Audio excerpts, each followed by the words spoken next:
Hello and welcome to the Heroes Mindset podcast. I just finished my interview slash conversation with Matthew Joseph, and he was incredible. This conversation was incredible, and well, he's just just speaking to someone who's so enriching and so passionate about what he does and so passionate about the world and so passionate about life in general. Just having these conversations and exploring deeper, like we spent the entire time just talking about, maybe on the surface level, maybe some of the things that you could do to improve your life, but then we spent the probably like after you hit like the 30-40 minute mark, you hit something that's a lot deeper. You hit something that is so much more, well, divine.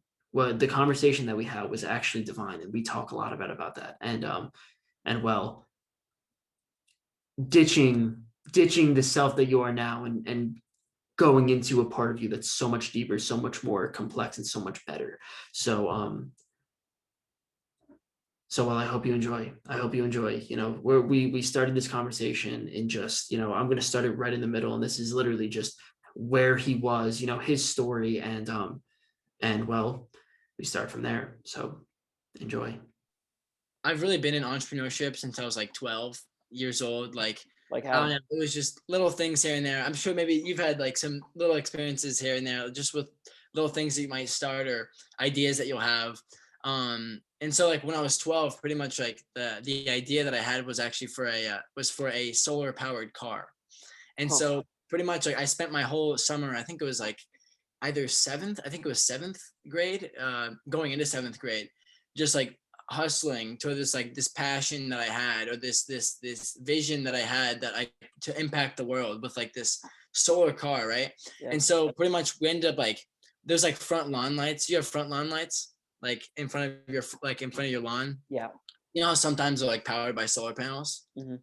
So we Mine like are. dug those out of the ground, like stole those out of our ground, like found we had this old tin can robot that we built like years back, and there's a little motor in it. We like ripped it out of there and found like rechargeable batteries around the house, Hmm. and then we like connected them with copper wires and put them on like a little cardboard, platform like this. Yeah. And it took us like weeks, my man, to like get this thing actually moving. And but I will say, right, at the end of those like 3 weeks of putting the copper wires, putting the tape, it doesn't work, the motor doesn't spin, like it just everything's going wrong. Like at the end of those 3 weeks, the second that I saw that motor spin, like that was it for me, man. Like that was I saw the vision, right? I saw the potential of what a person can do with an idea. And I was Mm. like, that's it. Like I knew at that moment, like I knew that this would play out into my life in whatever way it would. Um, and so that was what I ended up doing. And so like we ended up just, playing around with this idea here and there. We took a little car and we saw it, drive around the driveway a little bit and down the road, and it was cool, but it was literally like this big, right? Nothing super crazy, but it was just the idea, right? It was just like the fact that we made something, we put it into the world. Out of Uh, nothing. Yeah. right, exactly. From an idea, like just the idea that you can take something from your mind and then put it into certain things and then have it realize in front of you. Like that's a beautiful thing in of itself, right? Even if it doesn't sell, even if you just nobody even cares about it, it's just the fact that you can, right? Yeah. And so I was fascinated by that. And then I think throughout my years, I just developed this like deep passion for people, and deeply cared about how people do things, why we do things, and how our beliefs kind of impact those certain things as well. And so um recently, right, I think the quarantine period, I guess, kind of made me really think about this. Is like, right, what am I doing in entrepreneurship, what am I doing in business, and even at a deeper level, like what am I doing here, just in general.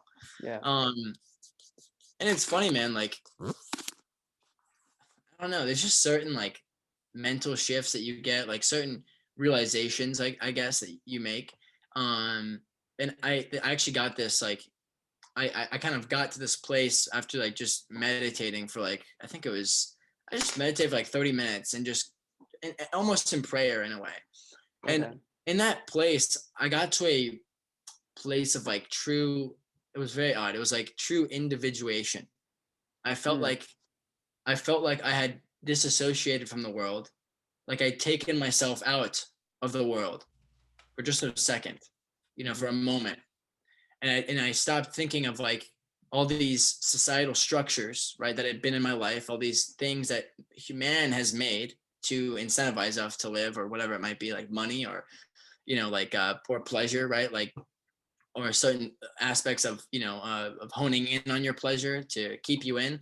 yeah. I just like disassociated from all that, and I found like there was a true sense of peace after that.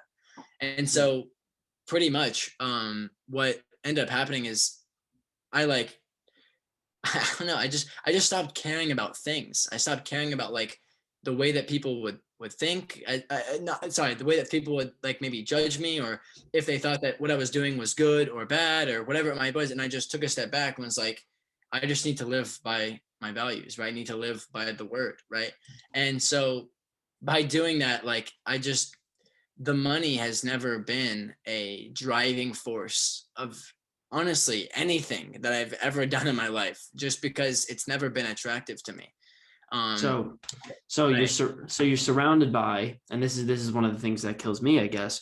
You're surrounded by people who are literally just craving money. And I don't know. So in my life, I came into IU as an accounting major. And the only reason I came in as an accounting major is because my dad told me, he goes, going in as an accounting major, just kind of go into it. Right. I had no idea what I was doing. He's like, listen, if you're going to pick one, just go for accounting and you can switch it later. Right. And, but then they started pushing me to go towards accounting, and I started to realize, I was like, I really really don't want to be an accountant, right? Like you start to figure it out. But then I think at one point I definitely made my decision. I was like, I'm not gonna live like this. I'm not gonna do this at all. But it's tough, man. It's tough because you look at, when you pick a life that doesn't go for money, right? The thing is, when you pick a life that, like me and you, like any entrepreneur ever, as well as any, we'll say, like your typical like artist, right? Like there's that typical debate of whether or not you want to be an artist or a lawyer or a doctor Right. or a right. And the hero in every movie is always the artist, but at the same time, it's like, it's like most people choose a doctor. And Right. what ends up happening is Mhm. you are choosing, when you choose the non-secure life, you're choosing a life of uncertainty. That's what Right. you're doing, like by definition. And I don't know, I guess, have you contemplated that? Have you ever thought about that before? And how do you manage it? Oh no, dude. Like, I mean, all the time, right? Like, because the path of entrepreneurship is not set. I mean, it's not a clear cut, pre-prescribed, already made paved path, right? Yeah. Because even like we've seen entrepreneurs do their thing and become successful, and they have kind of led the way, right, of inspiring kids. But at the end of the day, it doesn't make the path any easier, because like that their journey was completely different than mine, right? Like it's a Yeah. different business, it's a different industry, like totally different. Well, maybe in someone in finance, like yes, it might be different industries, but like similar ideas of working up the ladder, pleasing your boss in a way, right? And And also so it's also it's like you have to, if I learn the same exact knowledge as someone who's in investment banking, like they're looking for literally just the people who know this knowledge and the people who have these skills. It's not the right, people who are going to create something new. totally. And so I share this with you as like, for me, in a way, it was kind of like it's been hard in two ways, right? So one, like just the path of entrepreneurship objectively is like very uncertain. Yeah. But then, like, so my family is from the Middle East, right? And Hmm. so my mom is the person that came to America from Syria, right? And so Wow. my dad's grandpa, so my great grandpa came from Syria as well to Ellis Island, and took a train to Jacksonville, Florida. And so pretty much like from my mom, right? Let's give her example, right? She came to America so that we could have good lives, so that we could have good education, right? But she came as a doctor, right? Yeah. And she had to kill it. I mean, like I tell you, she had to like kill her exams, because if she did not do good on one exam that decides your entire life, she couldn't move out of Syria. Like that was how the structure was. And Wow. so she just studied for months on end and just went to, and just God, like, and she ended up like acing the exam, and then coming to America and becoming like an incredible doctor. And she inspires me all the time. But the thing Yeah. is, Wow. right, is she came, right, so that we could have security, right, so that we could be educated at good places, have good jobs, not worry about the uncertainty of living in Syria, right? Yeah. And so then she has a kid, right? Right. This is where it gets so hard. And I'm her youngest, right? So like I have an older brother and an older sister. Yeah. And so she has her third kid. And then this kid wants to just say, Mom, like, I want to be an entrepreneur, right? I want to, I want to live this kind of life. And I'm here, not for, the money. I'm not here for, I'm just here to make an impact and do my thing and, and make the good choices and love others. And that's it, right? Like, I'm good with that. And so she put all that work in for a certain for an uncertain life for her kids, just to have her kid choose an uncertain path.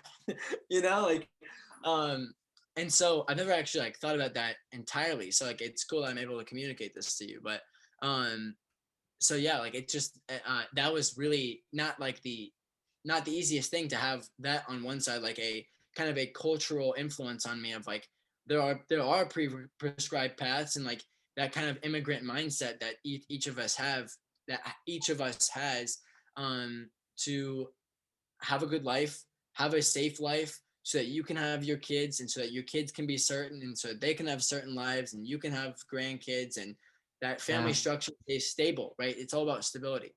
I And so, never actually, I never considered that. Like I always knew, I think everybody always understood the connection, right? They always knew that immigrant parents usually favor more security, right? But right, you actually just pieced the link, right? It's all about, living in, I have a lot of friends who are Indian, and a lot of right, their parents are really, really conservative. And when I say conservative, I mean in favor of right. security.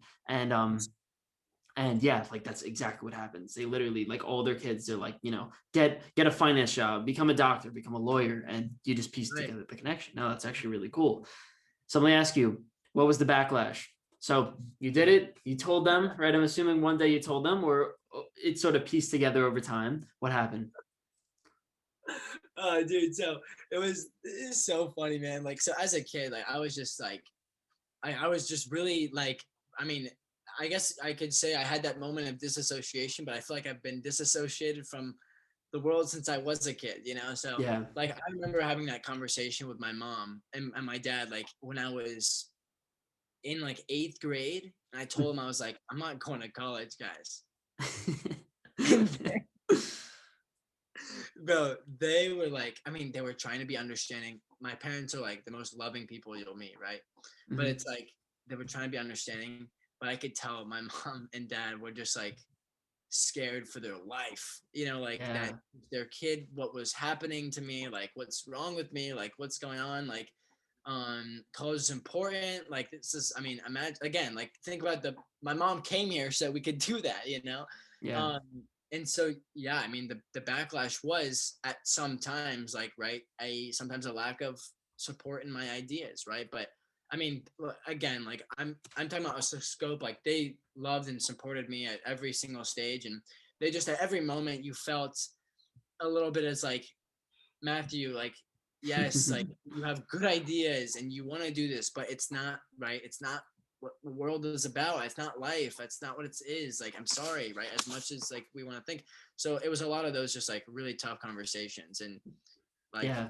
No, you know, it's tough, man. It's tough because, I mean, so I have the same thing, right? So, like we're in the same boat where my parents are, they're just like, who the hell is this kid, right? Like, what is he doing, and writing a why? book, right? Yeah, Yeah, no, podcast, like yeah, all the shit that I do. I know, like my parents are sitting there like, I don't know how to support this kid, because it's like, what is we I can't even keep up with what he's doing. And at the same time, none of the things that he's doing is traditional, and that's the same path that both of us are on. And it's funny because everything that we do, like you look at it from our perspective, and I've had a lot of time to think about this. I say from my perspective, like we're right a little bit. Like we're a little bit right when we say, you know what? we really should follow our hearts, and really should follow our dreams, and fight the good fight, and like do all the stuff that Disney movies tell you to do. And to some degree, we're right. To some degree, maybe you should follow your heart. To some degree, maybe you should. But then at the same time, to some degree, our parents are right. Right? Like if you literally place, yeah, like if you place the truth in the other direction, place the perspective in the other direction, and it's like, the other side can look at it from the completely opposite perspective and come up to a completely different conclusion, and they're also right. So one of the things that I've had to do throughout my time, and here's the thing about entrepreneurs, so entrepreneurs, we are known to fail, right? Like that's like the tried and true path of an entrepreneur. If you haven't failed, you're not an entrepreneur, and if you haven't failed multiple times, then most likely you're not an entrepreneur. That's sort of how it. Yeah, right. So that's sort of how it is. And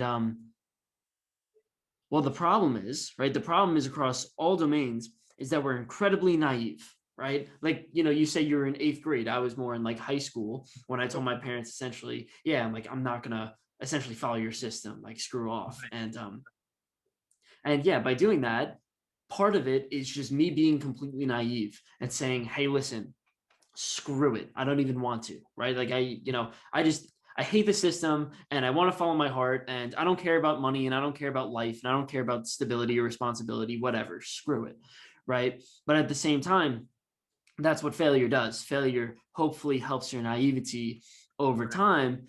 But at the same time, the problem is most people say, oh yeah, like I'm going to be an entrepreneur. And I had this, we'll say, problem that when I was 18 years old, or more like 17, I started up my own company. It was called Titan Learning. It was a pretty decent idea, not incredible, but I started my own company, did a lot of effort for it, put in a lot of time for it. Must have taken a year and a half.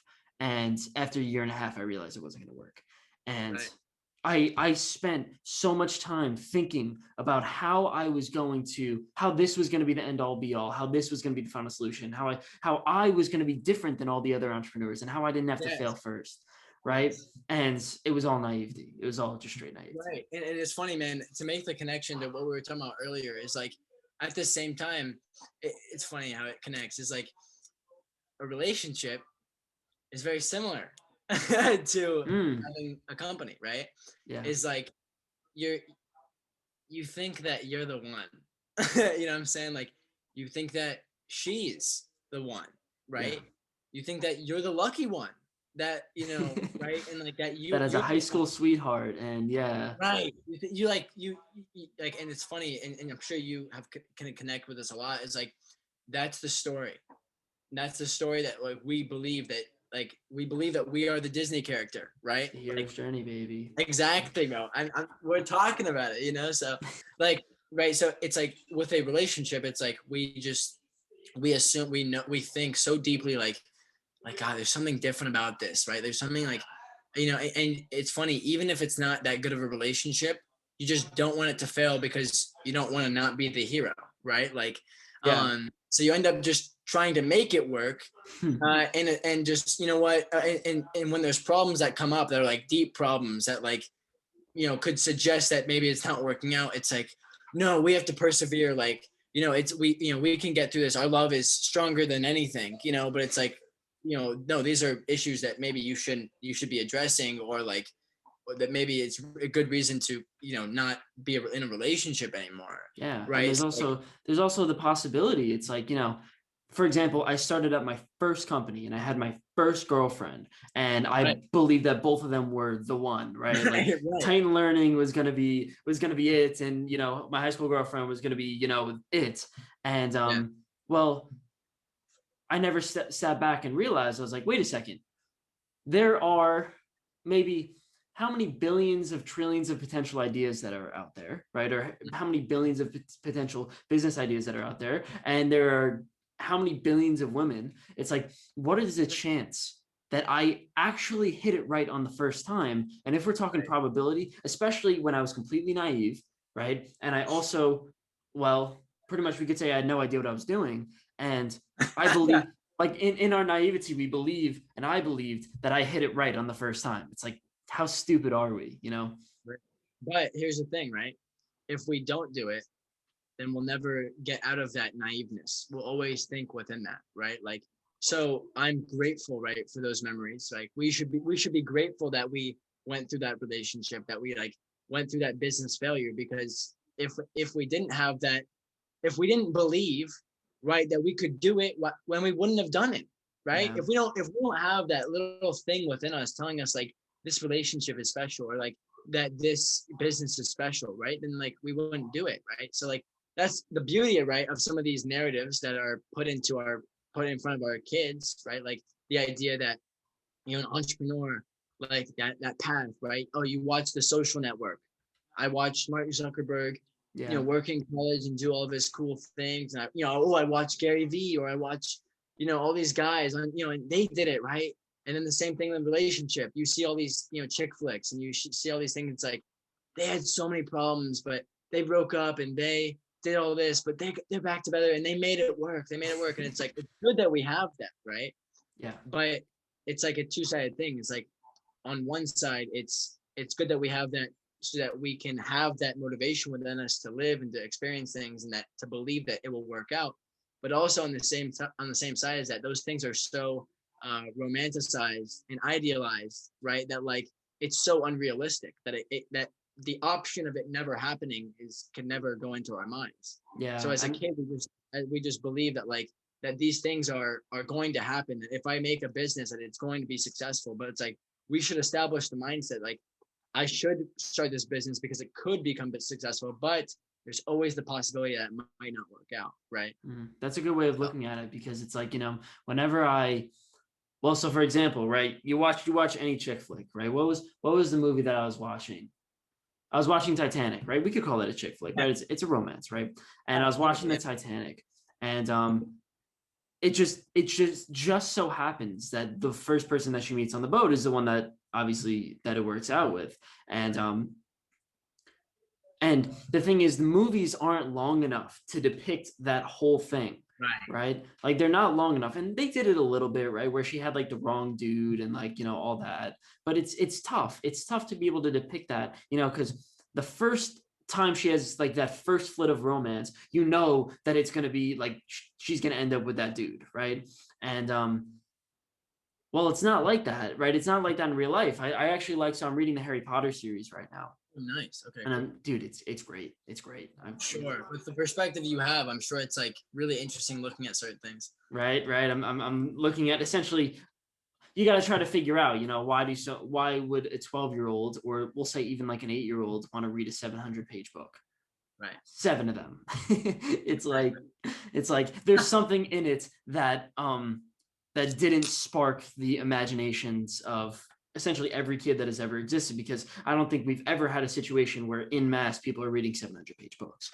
So Yes. there was this great situation, you know, Harry Potter, there's 7 books, and the first girl that he meets, the girl that he really likes from like, I think it's like book 2 to like book 5, he actually doesn't end up with.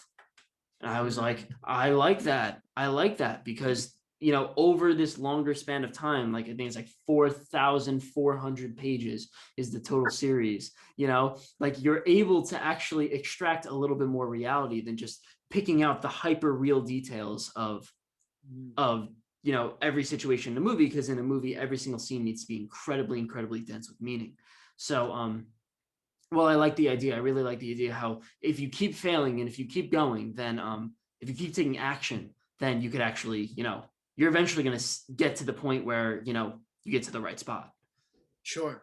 I mean, and it's after a few of them, man. I mean, wow. Like, and here's the thing, like, that's why I think it's really important. And this is a virtue that, I mean, I'm just beginning to try to like incorporate in my life. And it's not easy, man, but it's just the idea of a detachment, right? And like, because as entrepreneurs, I mean, the, we have this like incredible attachment towards our visions. It's like your kid. Yeah. It is right, like, and it's like the way that we think about how the world should be, and our product or service within the world, right? We can't detach from that. But it's like I can't imagine for the people that have done that, and this is a very real situation and real potentiality for both me and you, right? Is like, what if it never succeeds? What if it never happens, right? Yeah. Like, and that's never told, right? Because it's not interesting. It's not like, have you ever seen a movie where the guy just doesn't win? Like, I don't know, like he's worked the whole movie. He worked so hard, and like he or she or they or doesn't get what they were hoping for, right? Like, It um, doesn't happen. Doesn't right. It happen. doesn't, it's just not interesting. It's not, and people, right. And it goes back to the same theme. People don't like being uncomfortable. They don't like thinking that it won't work out for them. Right. But it's like, if you detach from any sort of future reality that you want or need or feel like you need or like desire deeply, then you're just living at that point, right? You're just Yeah. allowing things to be as they are in whatever place that they put into your life, right? And accepting them fully and being grateful for it. Like, I It's don't know. tough, man. It's tough. So I had a guy on my podcast. He his name's Rahul Rana, right? He was episode 20. And I remember talking to him, and he was telling me how the goal, so he's to give a background on Rahul Rana, right? He's in VC, venture capital, right? Which is essentially like the art of starting up businesses, right? That's yeah. So it's really cool how, all the people that he's learning from and all the people he wrote a book on it, essentially all the wisdom that he got. And one of the greatest lessons that he told me was that when you start up a business, you have to be, and he quote, passionately dispassionate. I love And that. I like that too, because it's so tough. I mean, like, so for example, I'm doing this podcast, right? I'm doing this podcast. I wrote a book. I'm doing a lecture series, I'm doing all this stuff. And I find that if I'm too passionate about it, right? Last night, I usually record one lecture a day. That's my thing. And last night I recorded 2 lectures for the first time because I was so into it. Like, I had to finish it. I was like, dude, I love this. I'm in it. And by the time I woke up the next morning, which was this morning, to go and record a lecture, my energy was dead. My energy was gone. And it was because I got too passionate. I got too into it, and I got too emotionally connected to it. And sort of like, you ever have that experience when you this pissed me off when I was a kid. So I used to be so I'm a scrawny guy. Like, I'm super scrawny. And I used to always want to go to the gym and always want to be one of those big buff dudes and all that. And so I said I was gonna, I would go on these periods where I wouldn't eat unhealthy because I've always been kind of a health nut, but at the same time I just wouldn't eat super healthy. And I wouldn't eat super healthy, and I also wouldn't go to the gym, so I would never gain any weight. And every single time, about like once every like 3 months, I would be laying in my bed, be like 9 o'clock at night, and I'd be like, all right, tomorrow, tomorrow is gonna be it. I'm gonna start going to the gym. Mom, get me a membership.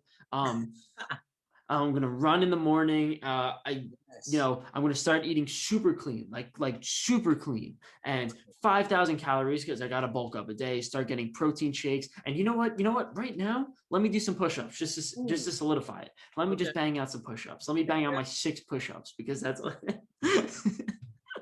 Oh, 6. Dang, bro. Dude, I'm at surprised max. you're not huge. Yeah. Yeah. Exactly. So I was like, you know what?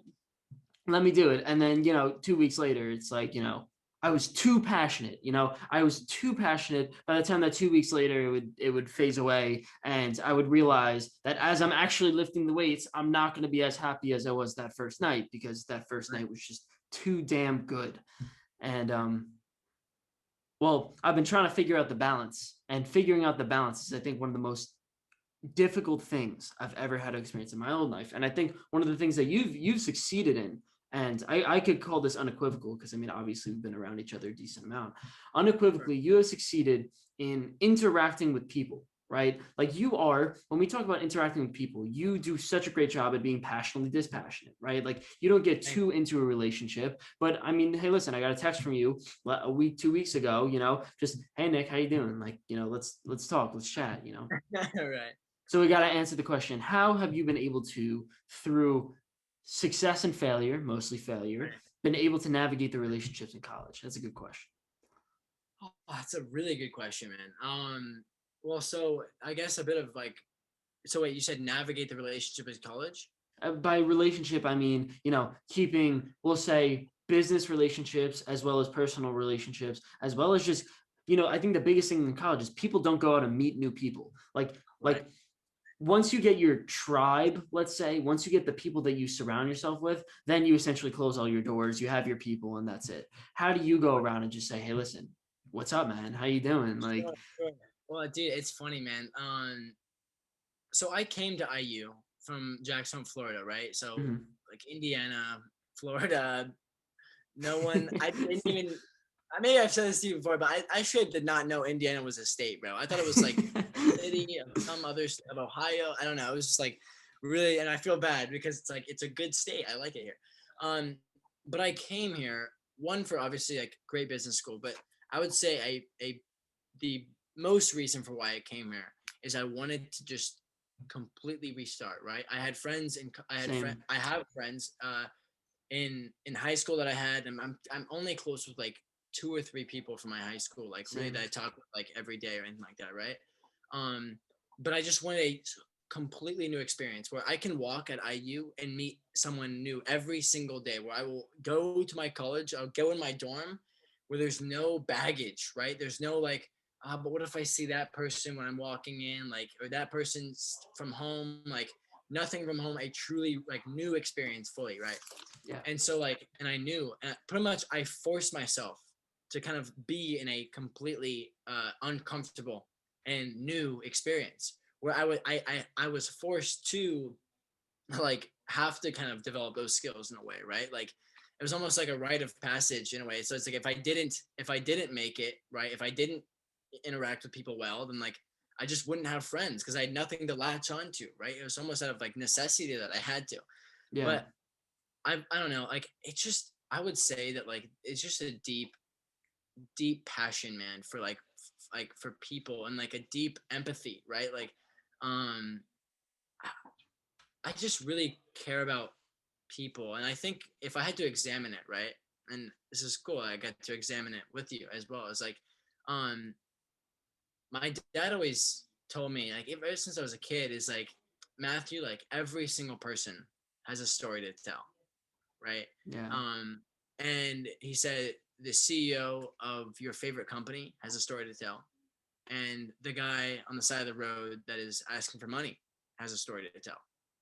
And that like out of everything that my dad has ever told me, like that stuck with me so hard, man. And I watched how he interacted and went through life and would talk with people, and it was so beautiful. Like he really cared and empathized with people in that way.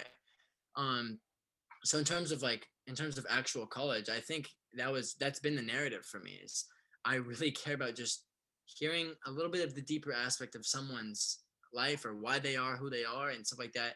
And it's as simple as like I'll be in the elevator, man, in the Eigenman elevator, and I'm on the 13th floor, so I got a long ride down, like, Yeah. and so I'm on the 13th, no one's in the elevator, someone comes in on the 11th, they come in almost always, right, Headphones. Yeah. and their phone in their face, and it's like, and maybe another person gets on, and so then whatever, right, someone will get on the elevator, and I'm like, oh hey, how are you doing?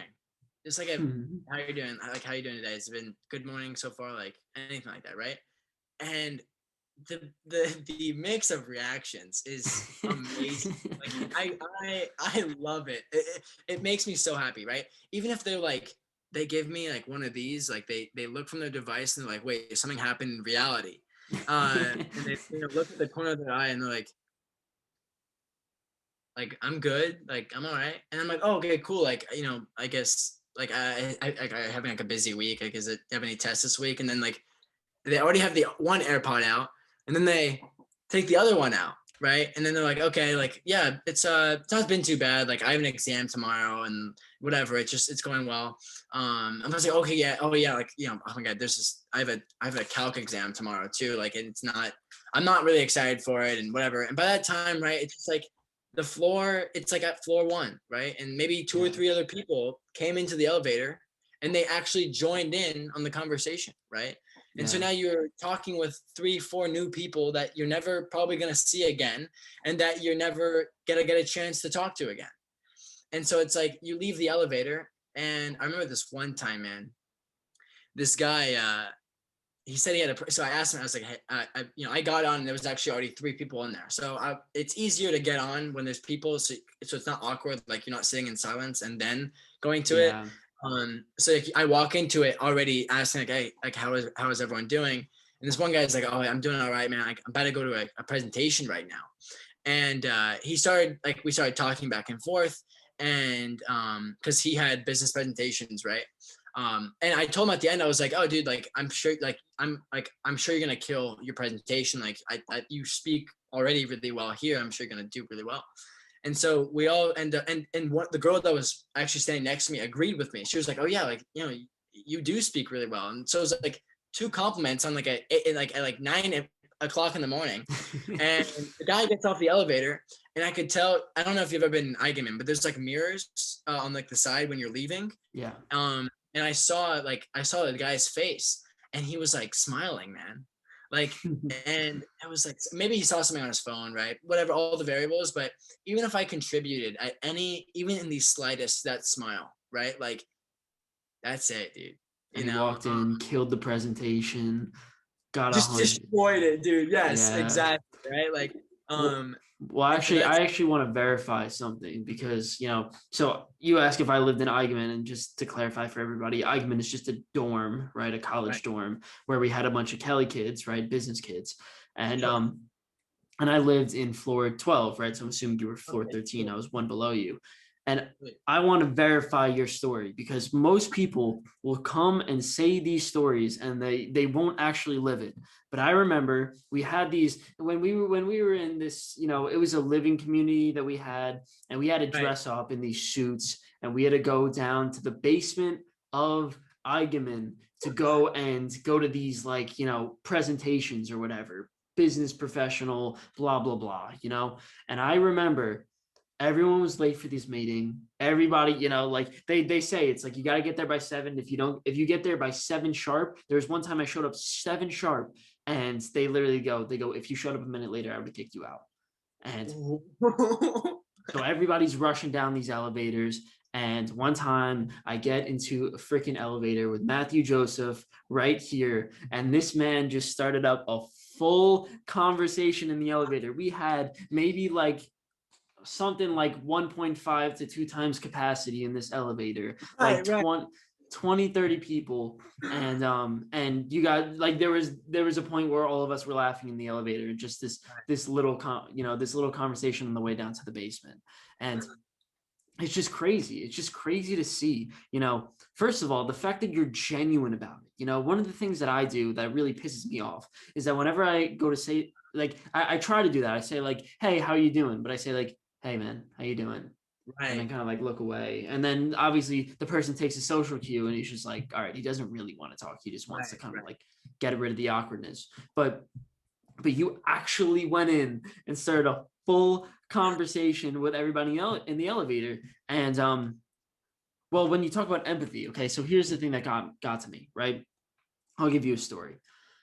So I do every morning, right? Every morning I go down to my basement, right? Or, there's a lounge that's over there, and I go and I read for a little bit. That's my morning routine. Cool. So I go in and read. And I had this theory that was sort of brewing up that someone told me about. And well, the guy said, his name's Jordan Peterson. He goes, we see the world. Yeah, it was one of his lectures. He says, we see the world not as objects, right? This isn't a microphone. We see the world as tools, right? So this microphone that I have here, for example, it's not a microphone, right? It's something to speak into, right? That will record my voice, right? It's not I don't care what this microphone looks like. I don't care if it's big, small, red, gray, whatever. All I care about is how good it records volume and stores it, right? Right. So I remember one time this was last week, I was sitting down and I was reading, and one of my philosophies there is I make sure I never bring a clock, right? And I make sure I never bring a watch, my phone, a timer, anything like that, so that I just kind of get lost in it, you know? Right. But obviously there's sometimes time's pretty nice. You know, I got to schedule my day and I also have classes. So I wanted to go up and see, well, how am I going to get the time, right? They don't have any clocks in that room. And I think that's on purpose because it's the same reason. And so I remember I was going to go up to a person and ask him, what time is it? And I vividly remember just looking at that man, and I didn't see his face. I didn't see what he was wearing. I saw him as a clock, Mm. right? Like this Okay. man was literally a clock to me. He wasn't a person, right? He was literally a clock. And that's what the have you ever seen Beauty and the Beast?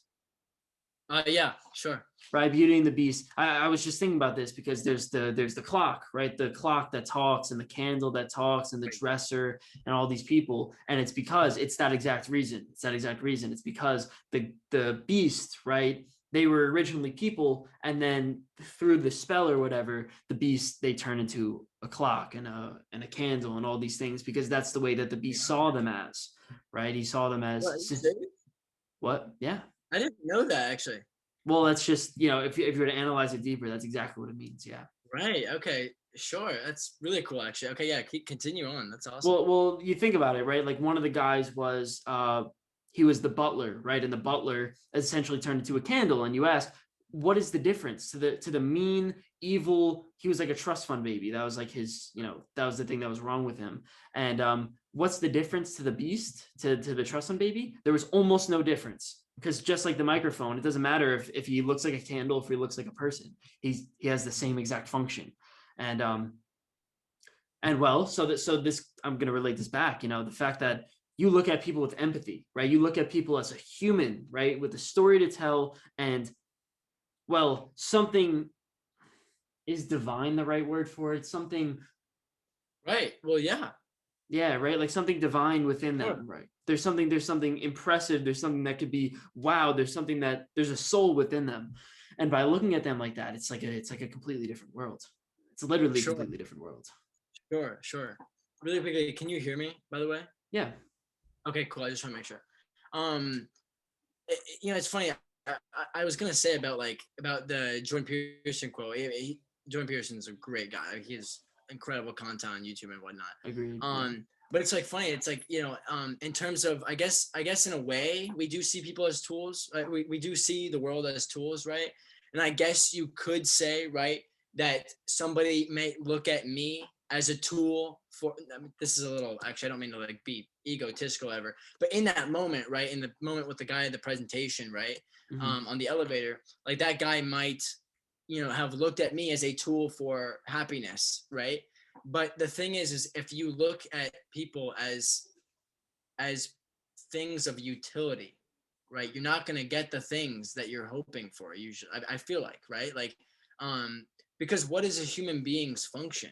You know what I'm saying? There's not like a, right, like a tool is very, like a wrench, it's very intuitive, I guess, what the tool is, Like you what know. need it's fulfilling, right? Right. It's very intuitive. You know, like it fits perfectly with what it's meant for. You know what I'm Yeah. saying? Like for a certain, you know, angle. And it's the exact same thing with an axe or a spoon, or like, because, you know, or a knife, right? Like you wouldn't use a knife as a spoon because it's like it's not built in that certain way. It's built in a certain, and so you look at how like human beings are kind of built, right? And this is where actually a lot of my um this is honestly a lot of where my faith comes from as well, is that I really do believe that it's like it's natural for human beings to want and believe and need like God, right? Yeah. Because I mean, when you think about it, right, we have this infinite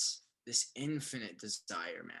This We have this infinite want for things, right? I mean, and I don't know, like you might have taken microeconomics, right? Like the first thing that we learned Yeah. was scarcity, right? Yeah. That we have, human beings have unlimited wants, but the world has limited resources, Mm-hmm. right? The world has limited resources, right? So not enough to fill the void of human beings. So each of us have basically this unfilled circle, all of us, right? And what do we want, right?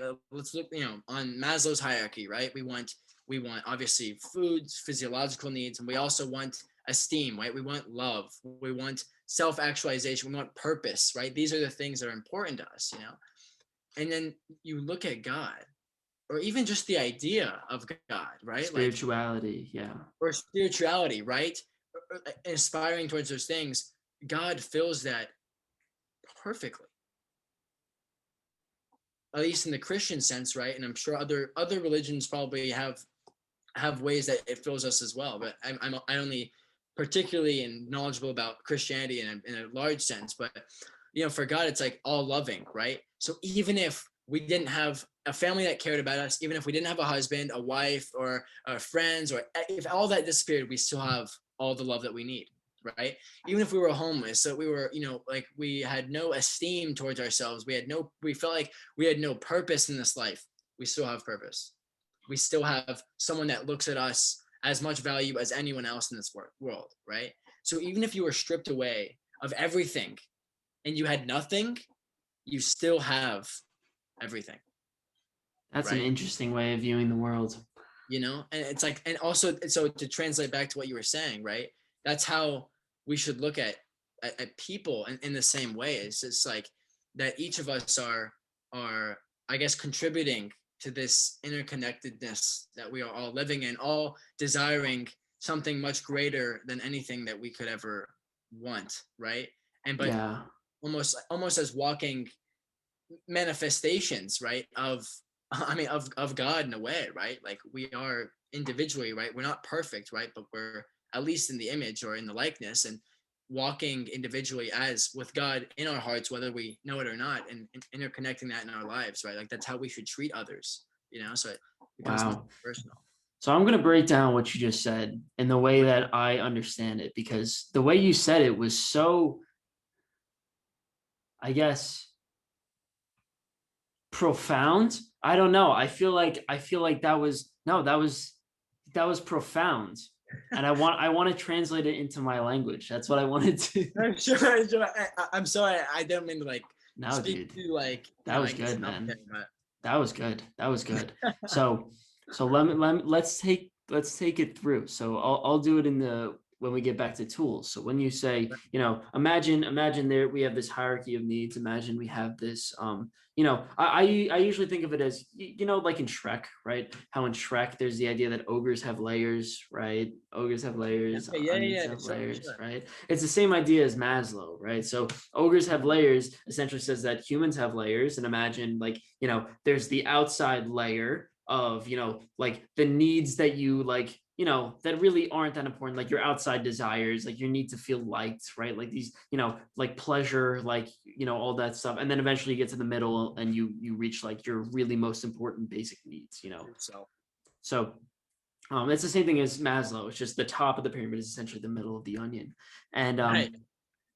well, what you were saying was that these tools, right? So you imagine, something like money, something like pleasure, right? This fulfills the bottom level of the hierarchy and the outer layer of the onion, right? And just like you said, a wrench, right? Just like a wrench or a knife, or I'll say a wrench because it's even more specific. You could bring an exact tool, let's say money, or let's say food, to fulfill an exact desire, right? And you could use food as a tool in that way. You could say, okay, I'm hungry, food is going to be my tool, and I fulfilled the outside circle, right? Right. Or the bottom of the hierarchy, whatever, right? And then Exactly. it's the same thing with money, right? It's the same thing with fame, it's the same thing with whatever. It fulfills some basic need within you. But then, and those are simple. Those are really simple. It's so easy for me to fulfill my need for food. I just get food. It's so easy to fulfill my need for things. I just get things. But when we talk about the things that are more complex, when we talk about the things that are deeper within, right? Deeper. Yeah, higher in the hierarchy, it's not like you could just take a wrench and put it there, right? It's not like you could just take Right. like $1 and just say, all right, I'm going to throw it at my problems. And that's the biggest problem with greed, right? That's why people say you have all this money, but it doesn't make you happy. It's because you're trying to throw something simple at a complex problem. Right. And God, I don't even And think so I need a want point there. to, That's just a different way of viewing the world. Go. well, I mean, yeah, I mean, if you want to, in a sense, right? Like, um, and obviously you've examined, aspects of the Bible as well as like, I mean, even when you eat, right? Like, you're still hungry afterwards, and you're going Yeah. to inevitably be hungry after every single thing, right? I mean, why do you think that Jesus says like, I am the bread of life, right? Like that Yeah. I am the fountain of life, right? Like I'm the water as well, like that flows through you. I'm like, it's something more than just bread, right? This world is more than just it's more than just it's almost more than just its utility, Yeah. right? It's more than just a tool, all of this world around us, right? And so I don't know, that's like, I remember when I read that, like that really hit home, because it's like, even if you had nothing, man, like, you and that's what the sense is, right? That even with God, with Jesus, or whatever that is for someone in their life, right? That you are filled finally, right? Yeah. And I find it so convenient that even something as basic as food, at the most basic level of our human need, we're always going to need food again, right? Why do you think we weren't built so if we eat once, we're good? Why? Right? Because if we did, then we would find reliance in those things, right? We've Explain find that. like, right. So it's like, if like we would, if we were truly filled by food, right? We would like, food would be life, right? Because we were filled. But Yeah. it's like, it's not that way. We're hungry day in and day out, right? We keep Mhm. being hungry, keep being thirsty, always wanting more love, always wanting more purpose, always, because it gets us to, but I'm not happy yet. There's still something more. There's still something more. I can taste it. There's something more out of life, right? We're always striving towards just a little bit more. And you realize that game is infinite, Hmm. right? And that's why it's like, I almost feel like we were built in that way to, so that we could finally realize at some point in our life that there's nothing on this earth that's going to fill us, right? And that we're us throwing, right, like you said, and was really well said, throwing these physical things, throwing finite things into the infinite is nothing, right? Yeah. um but it's like, Phil put God into that. It's like, it's almost, you have to realize that there's nothing of this world that can fill you, and that there's only one thing that can, finally. And you put it into your life, and that's it, right? Like, that is the filling, that is like the reason why we are seeking for things all the time, or we always scared, so that we can finally get to the thing that we never have to seek for afterwards, right? um Dude, yeah. that's great. That's great. That's so great. Like I sit here all the time and I contemplate, I don't know if we could I don't know if I could say this and it's self-evident to someone who's not spiritual, Right. but it seems obvious to me that there's a part of humanity that's infinite, right? There's a part of our needs that, ascend, we'll say, beyond the material, right? And I like the idea of saying that Jesus says that I am your bread, because when he says that, he's really saying, I am the thing that's going to satisfy your need for the infinite, right? Like my infinite is going to match your infinite.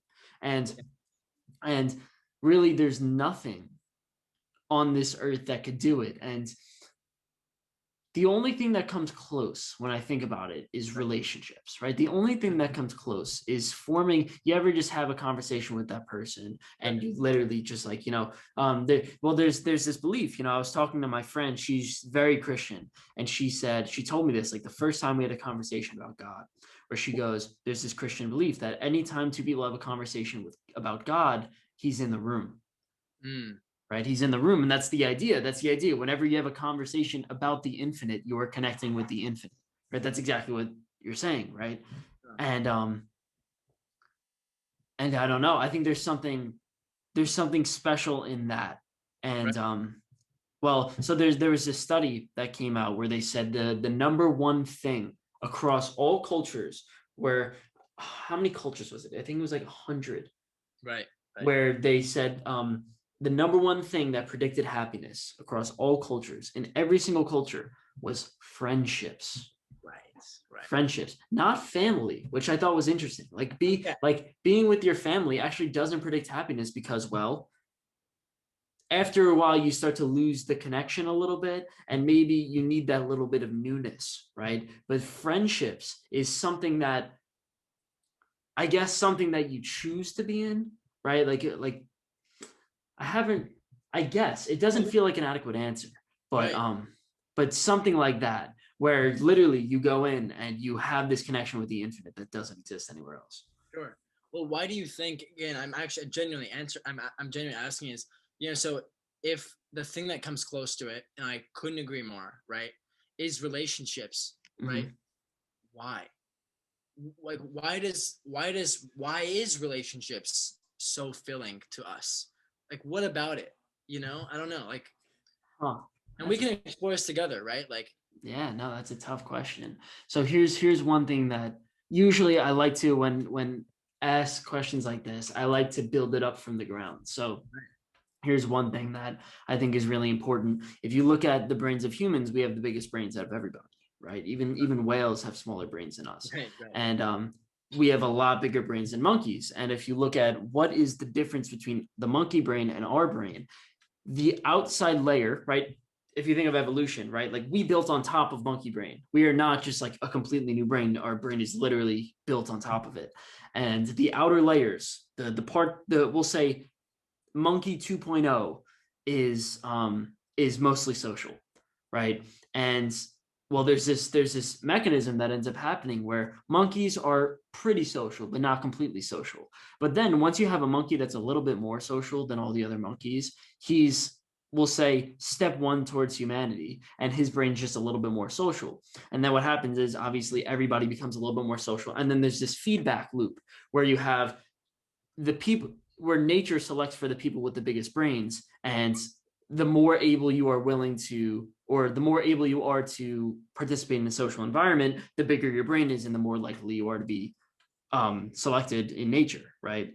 So it seems like from a biological perspective, it's like humans were literally built, like the thing that makes us different from every other animal is that we are social, right? And if you were to think about it,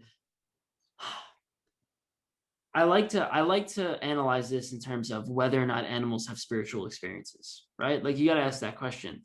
I think dogs have somewhat of a spiritual experience, Okay.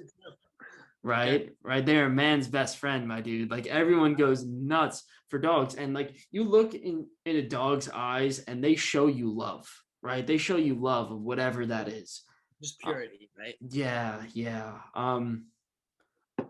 You have a there's dog? this video. It was of jaguars, and jaguars they eat, like obviously they eat the food in their surrounding environment, and they mostly eat plants.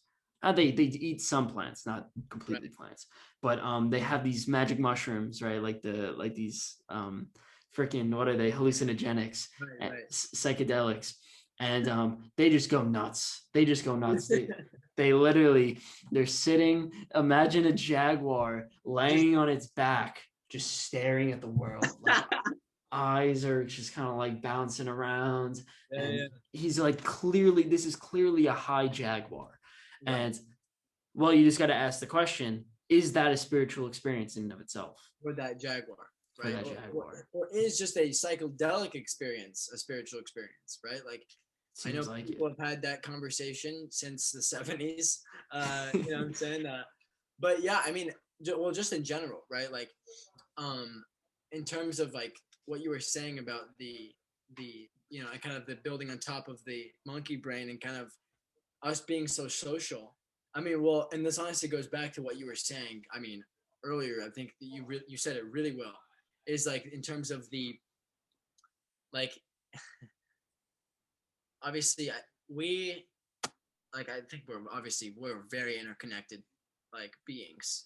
I mean, Yeah. this whole entire world is so interconnected. I mean, I could I could, I don't know, do anything and it would affect someone else or even affect something that would affect something else. And it's so easy to tell that there's a connection between. Because we're social. Yeah. Right. And because we're social, right? And so it's like, And so if we're, and think about it, right? If we're the most social, right? I mean, look at the birds, man, right?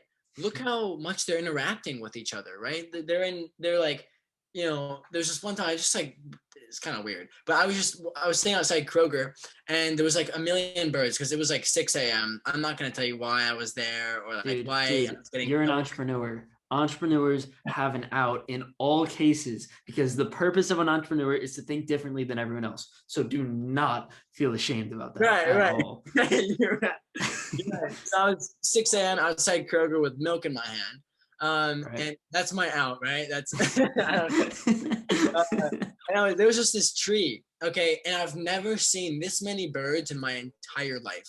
Like there was more birds than there was leaves, and I was in shock. Okay, and so there was just like filling the entire tree, and so they were like, and they were talking to each other, right? Like obviously not in English, but in their own words, right? In their Yeah. own sounds, and it was so interesting because I was just observing, right? I was just like an observant, and then I looked around, and Kroger opened, and then I was inside of this store, and there was people, and I probably, if there wasn't COVID, I probably would have talked to somebody, right? Like, and so you're right. So we're also having our own little social world while they were having their own social world, and it's just funny. Like but I really like what you said though about in terms of I think that we are each of us, right, representations, and that we make representations of the infinite, and we also are the infinite, right? Yeah. Like, and so when we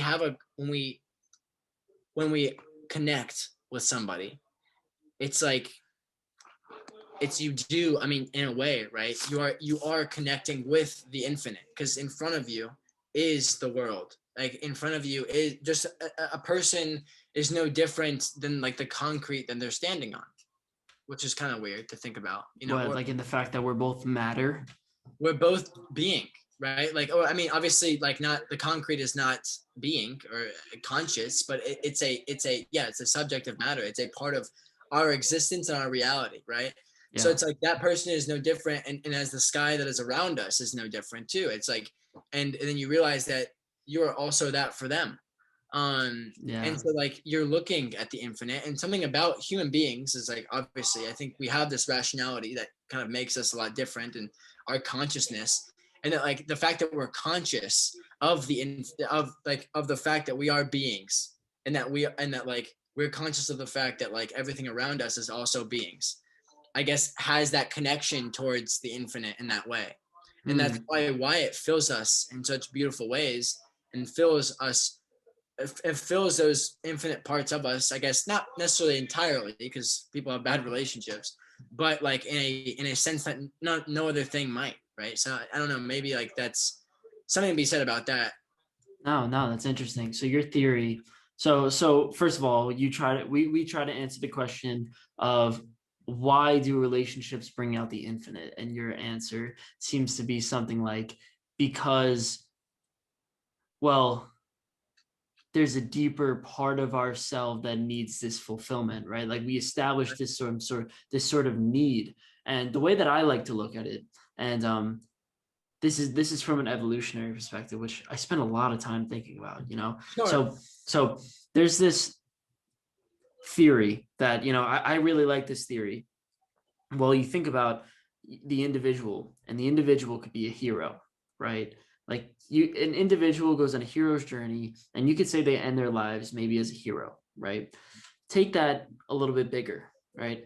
Take that, maybe we could say a community could be a heroic community, right? Maybe like the way that the nurses handled COVID, right? That wasn't just um heroic people. That is a heroic group of people that acted in a heroic way. And you could also say that's like the way that what I think is like the Allied forces acted in World War II to stop the Germans, right? Like they acted in a heroic way. So let's expand that out. So you're saying maybe my theory is maybe that not only individuals could be heroes, but maybe communities can be heroes. And then I go a little bit deeper and I say maybe governments could be heroes. So maybe, we'll go back to World War II. Maybe the US government was heroic, or pick a government was heroic in this place. And then I took it one step further and I said, maybe the story of humanity is the story of a hero's journey. Right. So think about it this way. Let me tell you in terms of the hero's journey. So hero's journey, step one, you're born in your ordinary world, right? You're born in this typical undeveloped state where you need to eventually go and develop. We'll call that monkeys, right? Then what happens is you have this fall, right? This fall out of your comfortable monkey state or comfortable undeveloped state into some new world. And if we're going to use the definition of fall, which obviously is the story of Adam and Eve, we could say it's literally the story of the monkey that fell out of the tree and became the first human, or became the first semblance of a human. Sure. And well, imagine this little monkey. This little monkey was scared, new, right? Everything was new for him, and he was faced with all these threats, right? Like there are so many, we'll say, evils that could have gotten him. He could have gotten eaten by a snake. He could have got crushed, by a gorilla, whatever. Then we go through the next phase, which is, that was the crossing of the first threshold. Then you go into the phase of trials and tribulations. Trials and tribulations is the point of growing, right? The point of developing yourself a little bit more. So you're able to finally face this, problem, right? Or finally come up with some sort of solution, some sort of development. And we'll say our trials and tribulations is the process of evolution, the process of literally turning from a monkey into a human being, right? Then what happens is, along that path, maybe you become a little cocky, right? And we'll say the goal of this entire human experience, and I've tried to figure it out, but what I've come up with, and I really like this, is the integration of our animal nature and our newfound rationality, right? Our newfound logic, our newfound spirituality, right? And bringing the two together is maybe the goal of humanity. But that could, that's obviously going to take a little bit of time to sink in, and also maybe it's wrong, like, but this is what I've really come up with.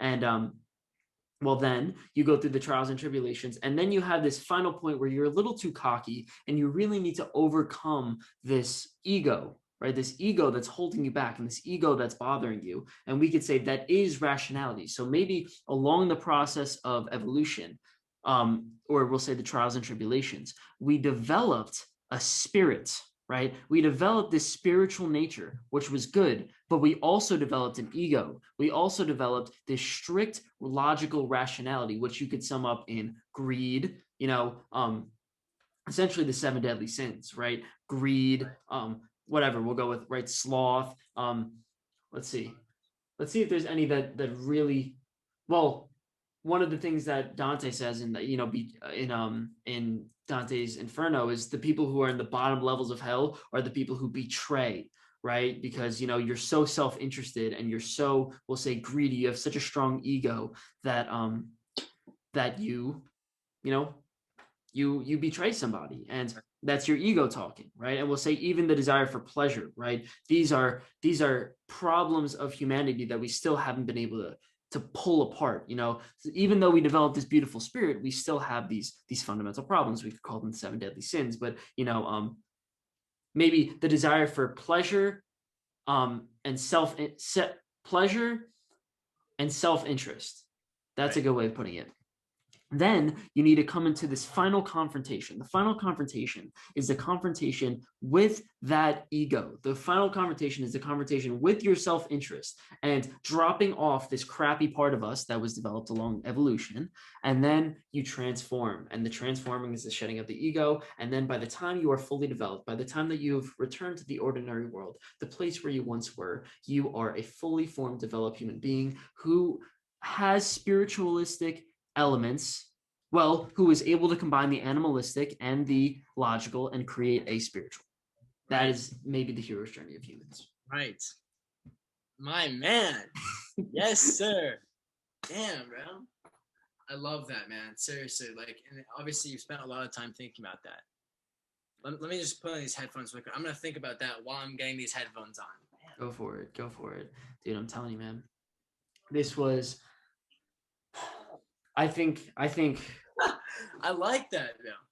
No, it's nice. It's to be honest, it hit me one day, and I was like, you know what? Because when I look at these stories, the thing about these stories is that they always have the shedding of the ego Right. is always the final thing. You think of like, Darth Vader. Darth Vader is literally like the symbol for greed, and then Right. obviously at the end you kill Darth Vader. So Hmm. I don't know. I like that. So if we're talking about how it relates to relationships, right? We'll ground that a little bit. If we're talking about how that relates to relationships, it shows that maybe us humans, in developing this insane logical rationality, we could use this rationality. We could use the good parts of it. We could use it to develop our Mm. spiritual elements and develop our connection with the infinite. Right. And then there you go. And As I then mean, there you like, so have you're saying that, so that our rationality, this is really cool, man, that our rationality is a means to get to the spiritual, yes, and that without our rationality we could not even, like, we couldn't even, I mean, yeah, and also without our consciousness, I mean, like, and I mean, those are very intertwined, like, but no, it's but like, they're different though. They're different, right, definitely. right, it's like, if we weren't like, I think we're of, I mean, the fact that we're conscious is like crazy, right? Like, as well, Hmm. on top of that, and it's like the fact that we know that we exist is a whole nother level. Yeah, And it's like our rationality and the consciousness that we know that we exist, and two things working together, I think does get you to understanding the infinite, right? Or understanding more of, like, I mean, which is not necessarily entirely possible, right? But understanding more of the objective truth, yeah, right? yeah, Not seeing the whole thing, because we'll never do that, right? We're always limited in that way, but getting as close to it as we can, right? yeah. Well, And so, yeah, I mean, that's so one of the main archetypes that well, so Joseph Campbell's the guy who came up with the idea of the hero's journey. What he says is the goal of humanity, the goal of your individual life is the transcendence of your animal nature. yeah, That's it, right? And that's right, the idea of nirvana. Nirvana is freedom from fear, desire, and yes, doubt. exactly. That is considered heaven on earth, right? In the Hmm. Buddha sense. And well, that's exactly what it is. It's literally transcending this animal nature, right? And we'll say fear, desire, and doubt. So fear is the logical rationality part of it. And then desire and doubt, right? Doubt is also rationality, and obviously desire is the animal part. So you literally, like, the goal of it is to transcend your finite nature by the time that you die, to literally, or at least while you're living, to transcend your finite nature and attach yourself with the infinite. Right, right, and so sometimes, right, and for people that maybe might not necessarily believe in heaven or believe in God or anything like that, I almost also like to say it, it's like when you do that, right, it does put you in a sense a heavenly place, right? Like you said, right, it is a heaven on earth when you're able to accomplish that state of being, right? Yeah. And I mean, it's beautifully said. I mean, also, the idea of transcending from, like, this earth. I mean, because, dude, I feel like everyone has that feeling, right? That there's something more than just what's in front of us. Like, Yeah.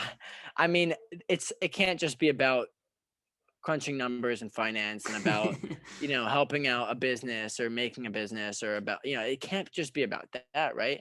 And maybe that's our egos talking, right? That we need something more, but like the fact that we have that means that maybe there is something more, right? Yeah. Like, the fact that each of us even questions that or asks about that, or even about our lives, right? Maybe there is.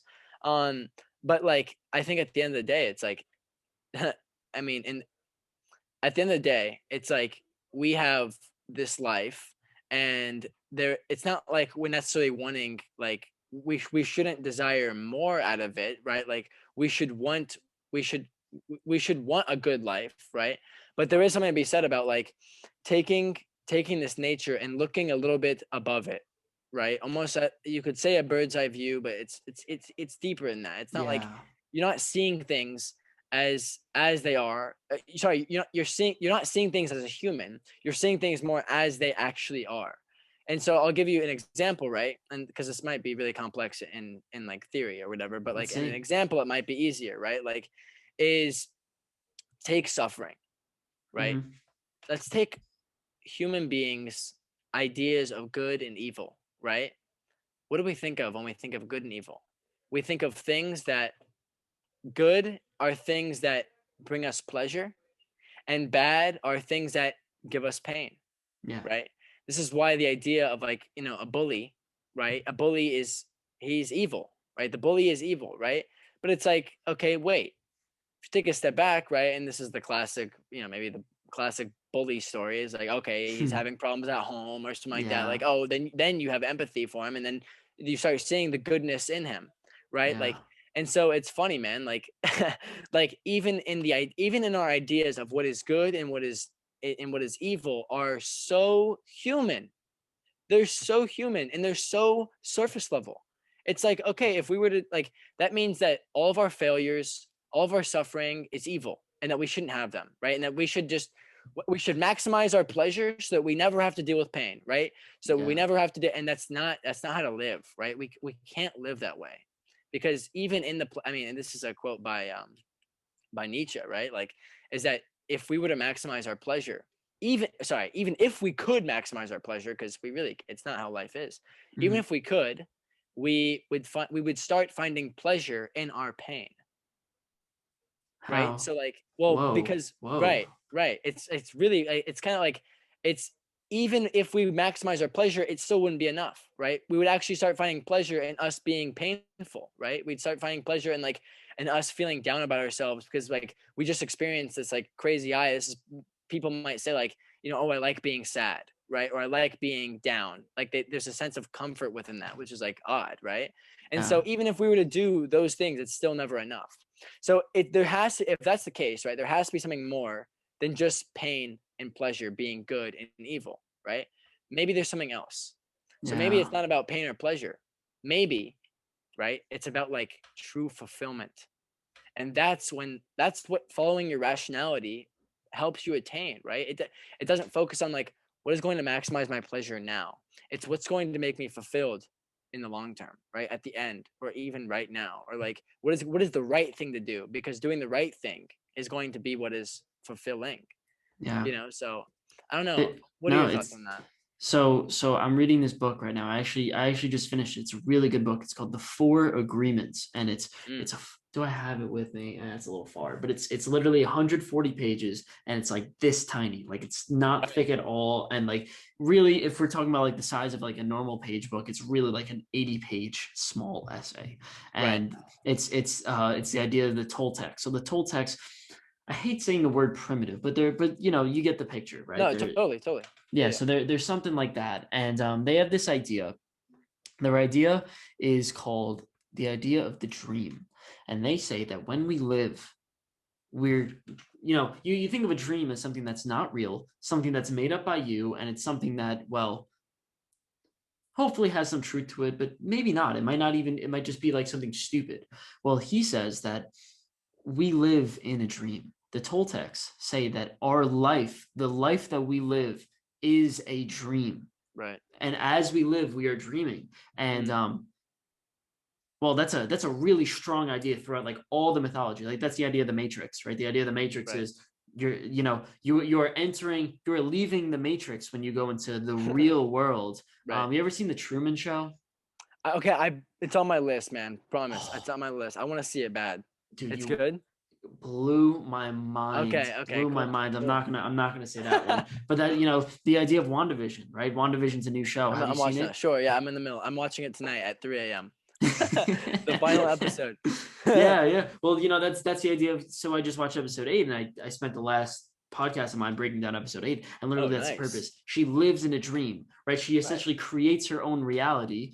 Wanda does because she can't handle the real world, and therefore she creates a dream. And Yes. Right. well, it's stupid to not see that as something that actually happens. Like you look Mm, at someone who, for example, right, let's take the bully scenario, who looks at a bully as only evil, who looks at a bully as only the person who causes pain, because right. in reality, that person is a human, right? That person is literally a human. And it's tough to point that out because when we see a bully, we see evil, right? When we look at, for Right. example, I hate to get political and we'll just kind of like No, pass no, no. off You're this, straight, bro. You're straight. Yeah. but like people either we'll say people look at Donald Trump as Right. the evil corporate CEO, but then we forget Right. that he's a human, right? People look Sure. at Sure. people look at whatever, pick anybody. And, Right. this is my problem with documentaries, right? When I watch a lot of documentaries, for example, I watched a documentary yesterday called What the Health, and it was a good Right. documentary, really Sure. good. But what they did was they took the we'll say corporations and labeled them as only full of bad people and only are fully corrupt, right? Us versus them, man. It's us versus them, right? Like it's Yeah. that mentality. But And continue, right? yeah, well, that's the thing. So you literally just don't see them as something that has infinity. You see them as something that's evil. And Yes. well, I just think there's a fundamental flaw in Oh, that it's view, really because cool. then you're literally living on that plane. So like the way that we were talking about it before with like the onion, the thing about the onion is that you theoretically, even though it would probably be pretty shitty, you Yeah. could live on the outer layers of the On the onion. outside, right, right. And that's the dream. That's the dream that we live in. Okay, I see what you're saying. So it's more like, so the dream is not necessarily like the Matrix where it's like there's a whole separate reality. It's more the dream is like pretty much an you're conscious, but like it's an unconscious state of consciousness in a way where you're not aware, you're not truly living, you're just living as a product of society, you're not an individual, Yes. right? That's the dream in a way. Is that what Yes. you're And saying? and also, so yes, perfect. And also the fact that there's a whole different reality that exists, which is Right. the environment of the infinite, right? The deeper layers of the onion Mm-hmm. that are completely separated from your life if you are living in the dream. Right. So for Right. example, you watch the movie Fight Club. You ever seen Fight Club? Now again on the list, bro. Oh, come I'm on. sorry, bro. Okay, I'm sorry. I'm joking. Hey, Well, that's the yeah, thing. So in Fight Club, he spends his life as like a consumerism, like office job, like all these things, and then you sure. realize that there's a whole different world that exists Okay, got outside. you, got you. Sure. And when you're living on the outside, it's not that you're living in. See, I want to be careful, because it's not that you're living in a fake reality, because you're Okay. living in the real reality, right? Like you're Yes. living in part of the onion. But Right. at the same time, you are literally missing out on the other part of life, right? Mm, You are literally choosing which part of reality that you want to live on. And you're saying, I really don't want to face this other part of my reality, which right. is the deeper, more meaningful parts. Mm, right. And that's the Right. dream. Hmm.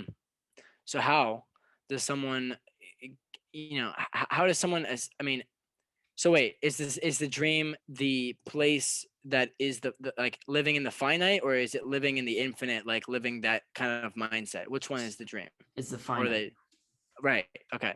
So how does someone escape the dream? So it's tough. It's tough. So the Right. the the It's best answer uncomfortable. that I would give is to be a hero, right? To Right. be a Right. hero, Pull right? out the But it's book. but it's a little Boom. bit Yeah, plug. yeah, right. I'm kidding. No, go ahead. It's a little bit more complicated than that, because you asked the question. I had this conversation with someone the other day. So I'm taking a class. It's called positive psychology, and he asked the Nice. question. The teacher asked the question, why is it that whenever I go up to you, right, and he says this to the whole class, and it's a rebuke on society in general, that if I ask, how are you doing, the first thing that you say is good.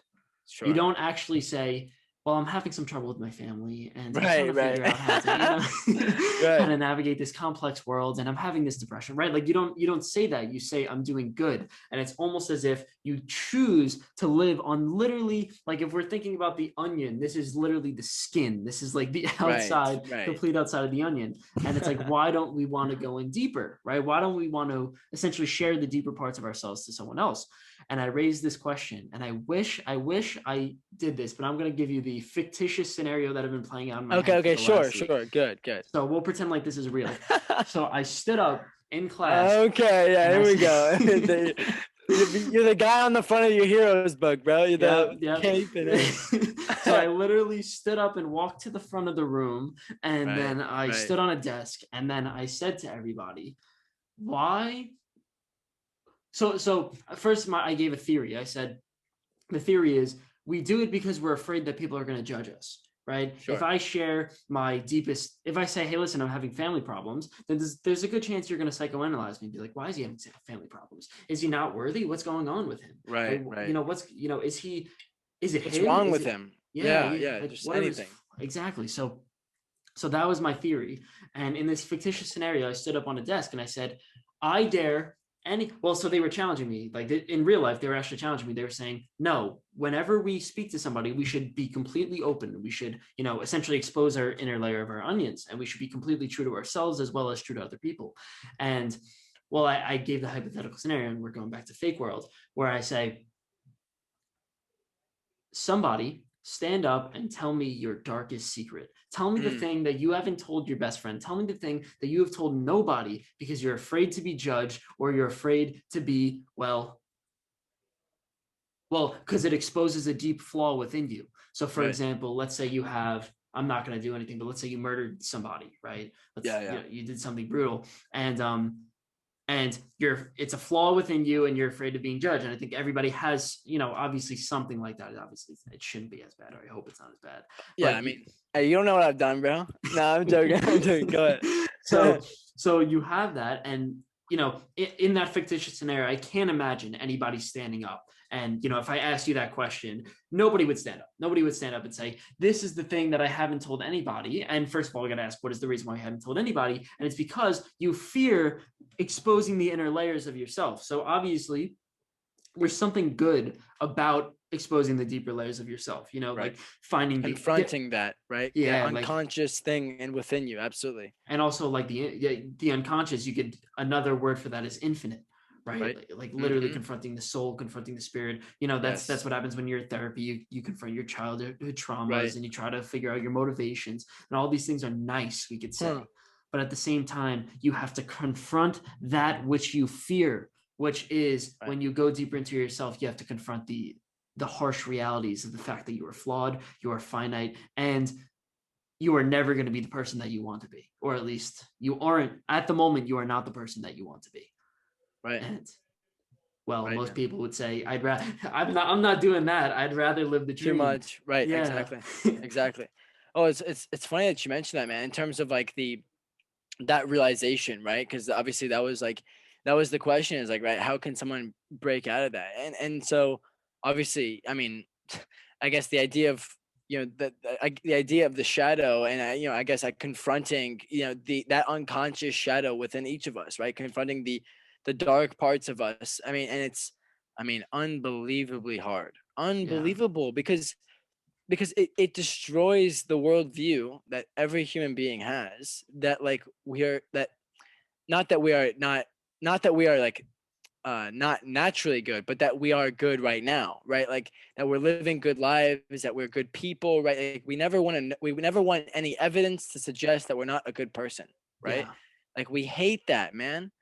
And it's like, but it's funny, it's like if you're not it's like, if you're not willing to expose that, if you're not willing to expose yourself to those things, then maybe you are not a good person, right?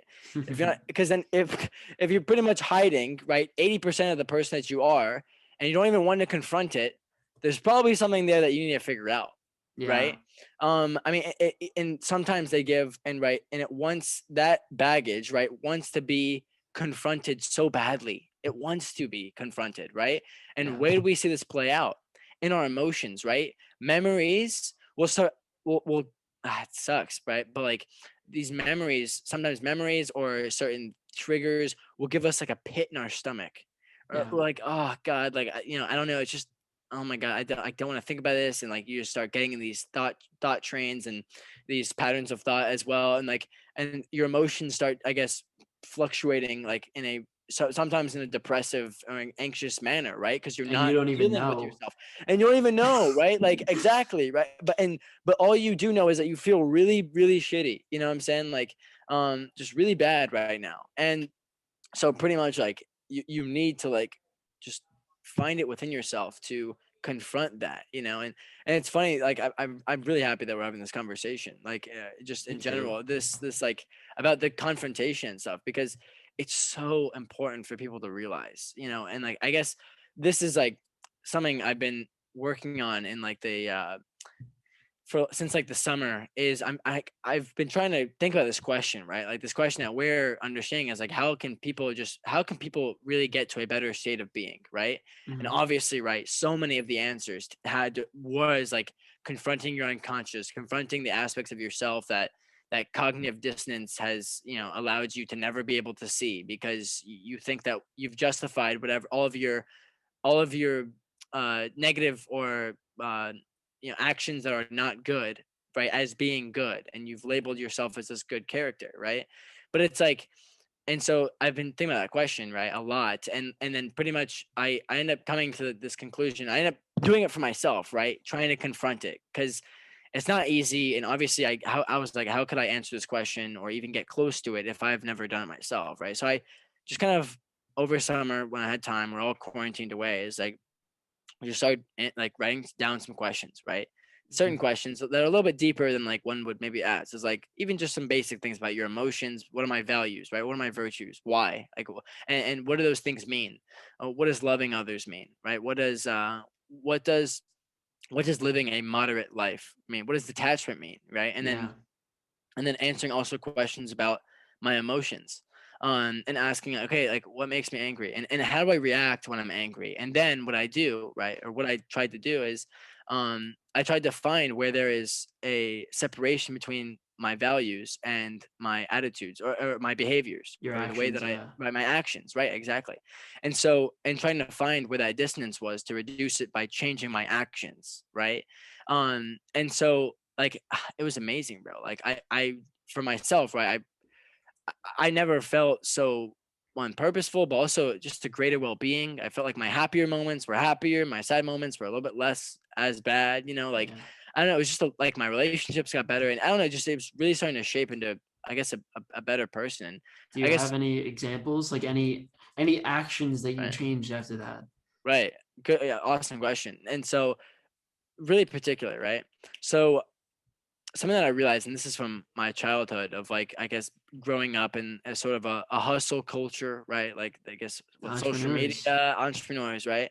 Is that, like, we never want to waste time, because we always feel like our time could be put towards our ideas, could be put towards our success, our productivity, and we never want to feel like we're not working as hard as we can. Yep. And so I actually would translate that mindset into a simple thing. And that thing was washing the dishes. I hated it. Like, anytime I would get up from dinner, my dad would ask me, like, Matthew, like, okay, we just ate, I made dinner, like, I spent hours on it, like, wash the dishes, please. Yeah. Um and I would dread it. Like, I would not want to do it at all. I would actually, like, talk back to my dad, like, I'm not doing this. It's a waste of time. Like, whatever. Like, I have things to do. Like, I'm I have this thing to make, or this thing that. And so, like, I realized that about myself is like, um one of the questions for myself is like, what do I hate to do? And one of them was like wasting time. I hate wasting time, because I feel like I'm not using that moment for the best that I can. But then, right, the perspective that I added to it is, one of my values was loving others. And so I saw a dissonance between that. I was like, wait a minute, how can I love others? Like, but also, like, not waste time. Why am I saying that I love others, but also I don't want to waste time and I'm disrespecting my dad, right? So I realized that it was like that loving others is never a waste of time. Doing something for someone else, and it's not even necessarily for someone else. I mean, I just say dinner. It's my contribution. It's my responsibility as a member of the family, right? Like, Yeah. to do that, it's like just something I realized is like being a part of the family, right? Being responsible for the things that I should be responsible for is is never a waste of time, because, You right, ready? You ready? you Do you want got me it. to tell you your shadow? Tell me, bro. Because I'm sure. I spent well, not obviously. So I had the same problem. I had the same Okay, exact problem. I sure, spent 14 hours a day working, and I right, just found myself. I was like, you know what? What else is there to life? First of all, I was miserable. I was too stressed. I was working too much, and I was right, essentially tearing myself to the ground. And and then I started reading into psychology and all these things, and the shadow that exists behind just the simple idea of washing dishes, right? And right, believing that there's no time is because you have assigned, or at least you did assign, your self worth to the amount of value that you could produce to society. right. So, in your need for recognition, and trust me, I was there. I wrote Yes, a freaking yes. book, right? Right. The in the in the need for That's hilarious. recognition, in the need for understanding, and making people see how well you're doing, or at least explain to yourself how well you're doing. You spend all your time doing that, and it makes you feel like you are actually contributing value to the world, which is obviously a flawed way of viewing the world. Right. And after I experienced that, so I experienced that probably over, we'll say, the last year, something like that. And at one time, I came to the realization, I came to the point where I was like, wait a second, there's more to life than this. There's more to life than, like, I confronted it and I said, wait a second, maybe my life is worth more than the material gain that I bring to the world.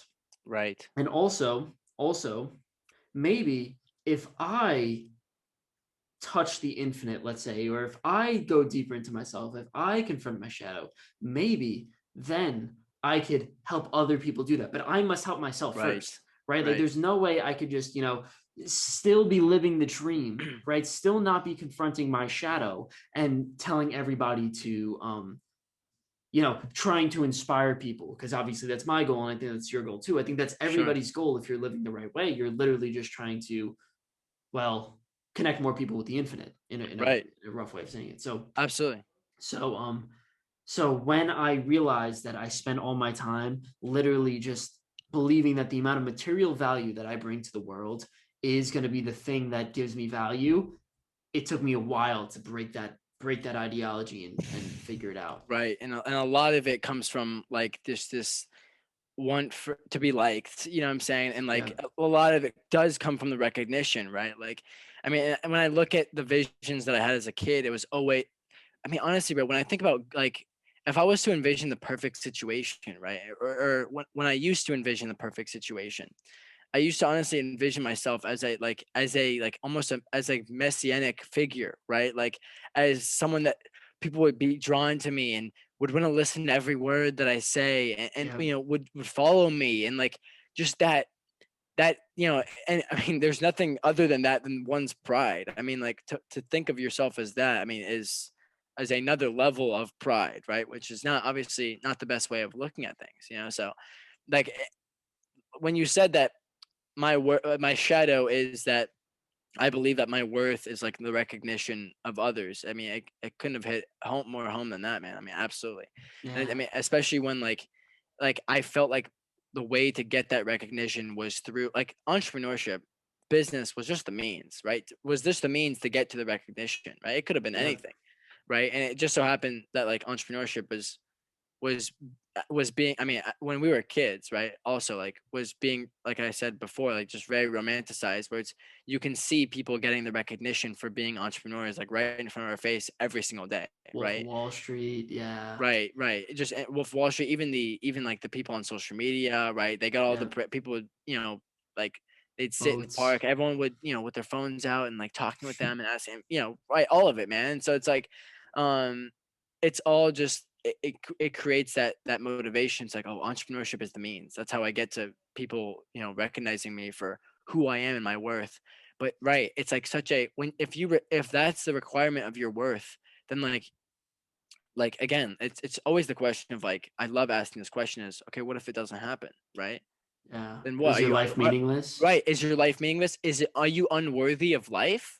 Right. And it's like because the thing is that it's very well be it's like because I like to generalize things to to everyone, right? Like, okay, what if like the guy on the side of the street, right? Like, what if he embodies that mindset, right? He's not going to live a purpose filled life like us in our privileged ways, right? Like we're privileged to have a life, a family, we go to college. Like the fact that we are even able to be Of sitting course. on a podcast right now, like, thinking about these things is a privilege in of itself. So it's like what about the people that don't have that, right? And so I think you said it really well. It's just like that our worth like is so much more. It's something inherent. It's something like that is within the deepest part of our being. And I think a lot of our purpose is actually derived from confronting that unconscious and like making improvements as human beings, right? Like Yeah. there is purpose in that, you No, know? I mean, one of the greatest things that I've ever experienced is self growth. Obviously, Right. I spend a lot of time doing self growth, and well, let's take it back. So one of the things that you were talking about, and I think it's really good to make this connection. So me and you, Sure. we spent our times. We spent so my hero growing up was Tony Robbins. My hero growing up, Got you. Tony Yeah, Robbins, yeah. sort of like a messianic figure, but messianic figure in self-development, but also business, right? And he also just really succeeded in business and was really able to, well, he has this philosophy. It's called NET, no extra time. And, that's exactly what it is. I'm going to grind as hard as I can for as long as I can, and I'm going to get there. And, there's no extra time. And, well, I looked at my hero like that. And you probably have the same thing. You follow some entrepreneur. You follow some whatever. I used to follow those accounts when I was younger. The motivational the quotes, the cartoons. No pain, no gain, all of that. Bro, this is so right, dude. Right, you just look back on that, man. It's just like wow, like so it's consumed your life, right? Like, well, then you ask the question, how does that inform your values, right? So you're trying to write down your values, and really, when you sit there and you say you're writing down your values, you're writing down the values that you want to have, right? But for someone who, for example, values who wants to lose weight, if they're writing down their values in terms of the way that they act, they're writing down, I value food, even though they really don't value food. They don't want to value food. They just, their body values food. So in the same way, when I said I value, I value contributing something to the world and not wasting any time and feeling like I'm always rushed and all these things, when I didn't actually value that, or maybe I did, but that doesn't even matter. I actually did in my actions. I learned from my heroes, right? And maybe I'm not calling Tony Robbins wrong on this, because he lives a balanced life. So maybe I misinterpreted what he said, but at the same time, from those motivational accounts, from the we'll call them the Wolf of Wall Street type of people, I would look at them and I would say, wait a second, like my heroes are somewhat wrong, and maybe I'm learning the wrong lesson from them. And that's a tough realization. That is a very tough, dude. Very, very, like, and it's funny. I've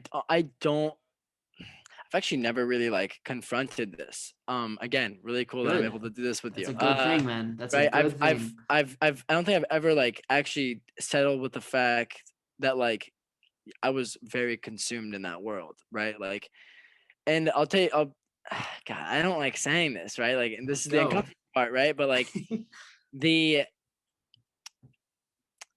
it's I don't want to say, right, because I obviously told the story about how like I've been an entrepreneur since I was young, right? Like, and it's like I don't want to say that I am or want to be an entrepreneur because I watched these guys do it, and because I saw this as a means, and I saw this as like I've never really like said this, right? And that's why I'm like it's hard to kind of confront, because it's like I don't want to think that that was the reason why, right?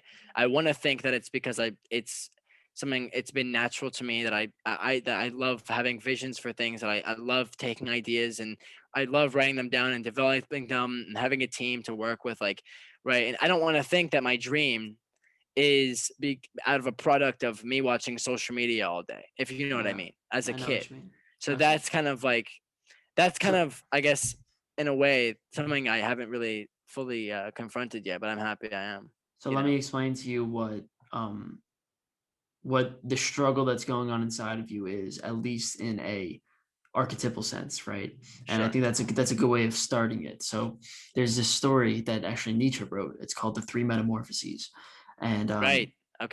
You know that story. Okay, I might have been, there was another, no, actually there was one by like this guy named like Kampf or something like that, like Immanuel Kant, or something like that. Yeah. Like there was another story. It's called Metamorphosis. But yes, please continue. So this one is it's exactly what you're experiencing. So it says that throughout our lives we go through three stages. We go from a camel to a lion to a child. Okay. And obviously, I think I must explain. So, right. Yeah, maybe a little bit. Right. Exactly.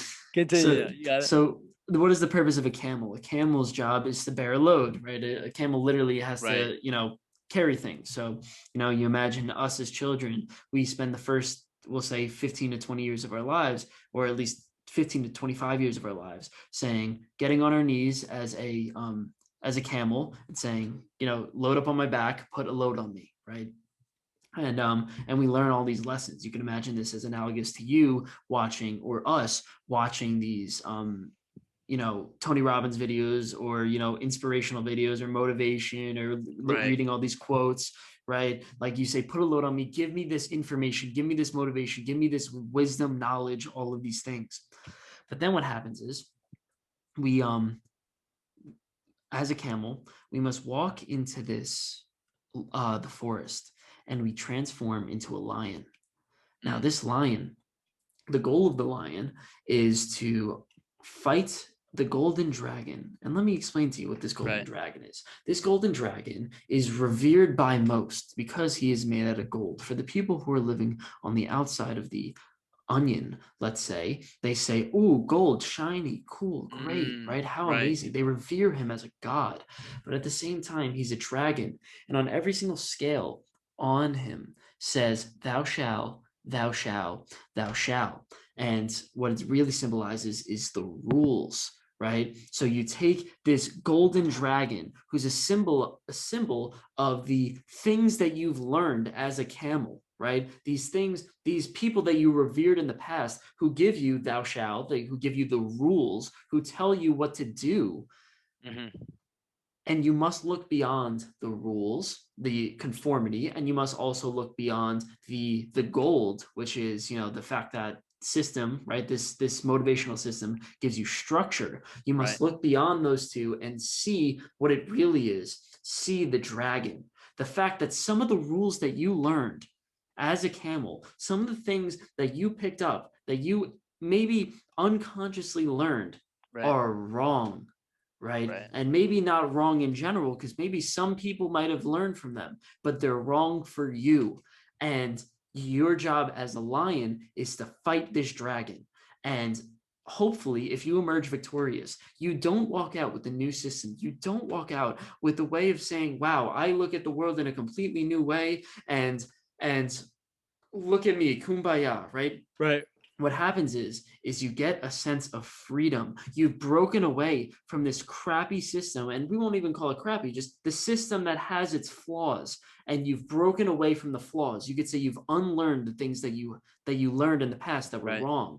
And then the third stage is to become a child. And the goal of the child is, what is a child? The child is imaginative. A child looks at the world as if it is anew, and it starts to dream up new solutions. So if we're going to look at this in terms of you, what happens is you literally right now you're in the phase of fighting your dragon. You're looking at this system of entrepreneurship and saying, "Wait a second, I like entrepreneurship. I don't have to give up entrepreneurship. But there's a little golden dragon in here, right? This golden dragon of, I need to work 80 hours a week to be successful. The fact that I need to literally, put all of my aspirations into just pick whatever it is, right? Money, fame, glory, yachts, um, Right. it's a success, like this vision. Recognition. Absolutely. Yeah. And by tearing off that shade, what you end up with is you end up as someone who still loves entrepreneurship, who still keeps his core, the good things that you learned as a camel, but then you become a child and you say, "Wait a second, if I unlearn these previous rules, I got to relearn a new way of living, and I got to essentially figure out how to, well, overcompensate, and not overcompensate, but come up with new rules." Right. So Mm. you're not, so that's my way of saying you are not, like, it's not that your entire picture of entrepreneurship is wrong. It's that you're saying there are some parts of entrepreneurship that you don't like, and it's Right. okay to literally just drop some of those out and replace them. Right. Right. So it's maybe not. It's not necessarily the concept. It's not the idea of entrepreneurship that is not me or that is wrong about me. Right. It's just like how entrepreneurship has been made out to be Yeah. by maybe social media or something like that. That it requires a sort of unreached, unattainable work ethic, right?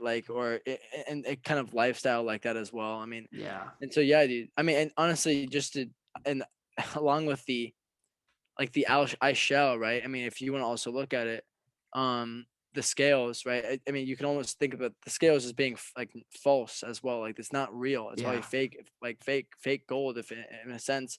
And so it's like at the same time, like if you look at the commandments, right, it's like I shall not, right? Like isn't it I shall not, right? Yeah. Like I shall not do this. I should not dishonor my parents. I think, right? Um, is it Let's see. is No, well, there's thou shall covet the Lord on his day. okay, okay. So there are That some thou shall, but there are also a lot of thou shall nots. okay, right. I guess if it was all thou shall nots, right? Um, it's like turning it on its head. It's like, well, it's not that you shouldn't, it's that you should, right? You should do this, right? You should do this, and it's just wrong. Like it just like you shouldn't, right? You shouldn't, dishonor your parents or kill others and stuff like that, right? So it's alluring you to this, like, I don't have to live by those rules, right? Like I don't have to, like I can just like maximize my pleasure, or by allowing myself to be lured over to this golden dragon that is is only going to you know get you closer and closer so that it can eat you, right? Like so Yeah. it can fully consume you, right? And it's like but it's like, yeah, if you can see past that, and you'll realize that it's a dragon and that you should actually fight it and that you should beat the dragon, so that you can crawl out and be, a baby again. That's what a weird, I weirdest know. analogy I've ever heard, but it's really cool though. I thought it was really funny that you end as a child. I'm like, really? Are you supposed to end as a Right. I'm like, child? why can't I, but Started. it is interesting though. I mean, yeah, why don't you come out as a man, like, right. Yeah. But it's probably, and you said Nietzsche wrote this Yeah. story. Like, it's probably his perspective that, like, the way that we're born is, maybe it is, but Well, like the so way actually there's an archetype that's really cool. I was literally just reading about it yesterday. It's from Carl Jung, and he believes that right. in our lives, right, throughout our lives, we always have a child within us. We Mm, always are a child, and you could see that, like. Well, we'll go back to the example of when you're just chilling in your room, and this happens to someone who's 50, this happens to someone who's 20, this happens to someone who's, we'll say maybe 70, right? right. Well, hopefully to someone who's 70, right? Somebody Sure. who figures they're like, wait a second, I haven't worked out in a while, and it's been just a little bit difficult, that I just really wish that I could work out. I could get active, I could do all these things. Right now, I'm gonna make a plan to go to the gym. Right. I'm gonna do some push-ups on the floor right now, and I'm gonna do Right. all these things. And well, we could say that's stupid, right? Like, it's so dumb to get Yeah. like this giant fit of energy to go and do something, but it's part of the human process. It's part of what we do Right. when we go and set a goal. And that's a child, man. That's like the activity of a child. That's literally what a child would do, Right. getting in this fit of passion that's just like completely illogical, irrational, but yet we do it anyways. Right. Like And it's like we think of life so, like, so linearly, right? That, like, okay, once we get past this, we never go back to that, right? But it's like yeah, it's so cyclical, right? Like it's so, like, so much like this, where like we'll do something, and it's like something because of something that happened maybe in our childhood, or that happened when we were young, something that we realized or learned that when we were young, like, as to why, so we kind of go back into those patterns of thinking, or kind of going back into new patterns of thought that stemmed from those things, right? So, yeah. like, I mean, in a way, right, like, that's kind of like the I mean, I mean, I don't mean to say this, but it like, not in entirely the way that I do, but it's like sometimes the hero's journey, it seems like, is like from here to here, but there's a lot of, like, where you kind of get back into old ways of thinking, or even, like, but from that you become new again, right? Like, it's always this, it's never one journey, right? It's like, it's never like one set time between, like, okay, and it's never done, I feel like, right? Like, there's this, the status quo that you return to as a hero. It's always Yeah. like, there's always going to So be new trials and new changes and new realizations, and more discomfort, right? Like, it is cyclical. Well, so that's what Joseph Campbell said. So Joseph Campbell, obviously, he's the person who came up with the hero's journey framework, and Wow. Yeah. he says that our life, if we're doing it right, should be a continual sequence of hero's journeys. And hopefully, Yes, if dude. you're doing it right, then well, first of all, if you're Hmm. doing it right, then you're struggling. Like, a big part of it, you said that the traditional depiction of a hero is that there's no struggle, and I would say to some degree that's true, because whenever you look at a hero, you don't see like for example, you see someone like who's someone that we really like. For example, pick your favorite sports player, right? Let's say I'm going to go with Derek Jeter because I really Okay. like Derek Jeter. You look at Derek Jeter, you don't see the struggles that he went through when Right. he plays and he makes an amazing throw or gets a home run. You don't see the years and years that it took for him to hone his craft and be perfect. What you see is this perfect person who looks like he is, well, divine in some sense, messianic in some sense. And well, we when we look at a hero in that sense, sometimes it gets corrupted when we say, I want to be like Derek Jeter, and I think that if I just work super hard, I'm Right. just going to have this linear path up, which obviously it never is. Right. But the idea of the hero's journey is there's this one point where you struggle so much, where you're literally like dying, and you're so well beaten down by the hero's journey that you almost quit. And Yeah. well, here's the truth of it. 92% of people who set a goal, 92% of people who set I think it was like a major life goal, fail.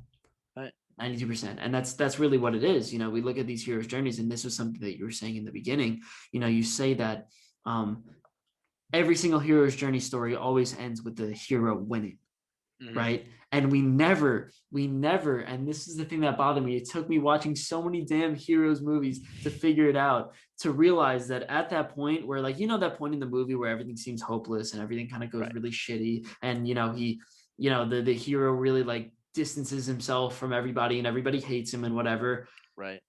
Some people get stuck there. That's Mm. the point that really killed me. And Yes, dude. Like, right.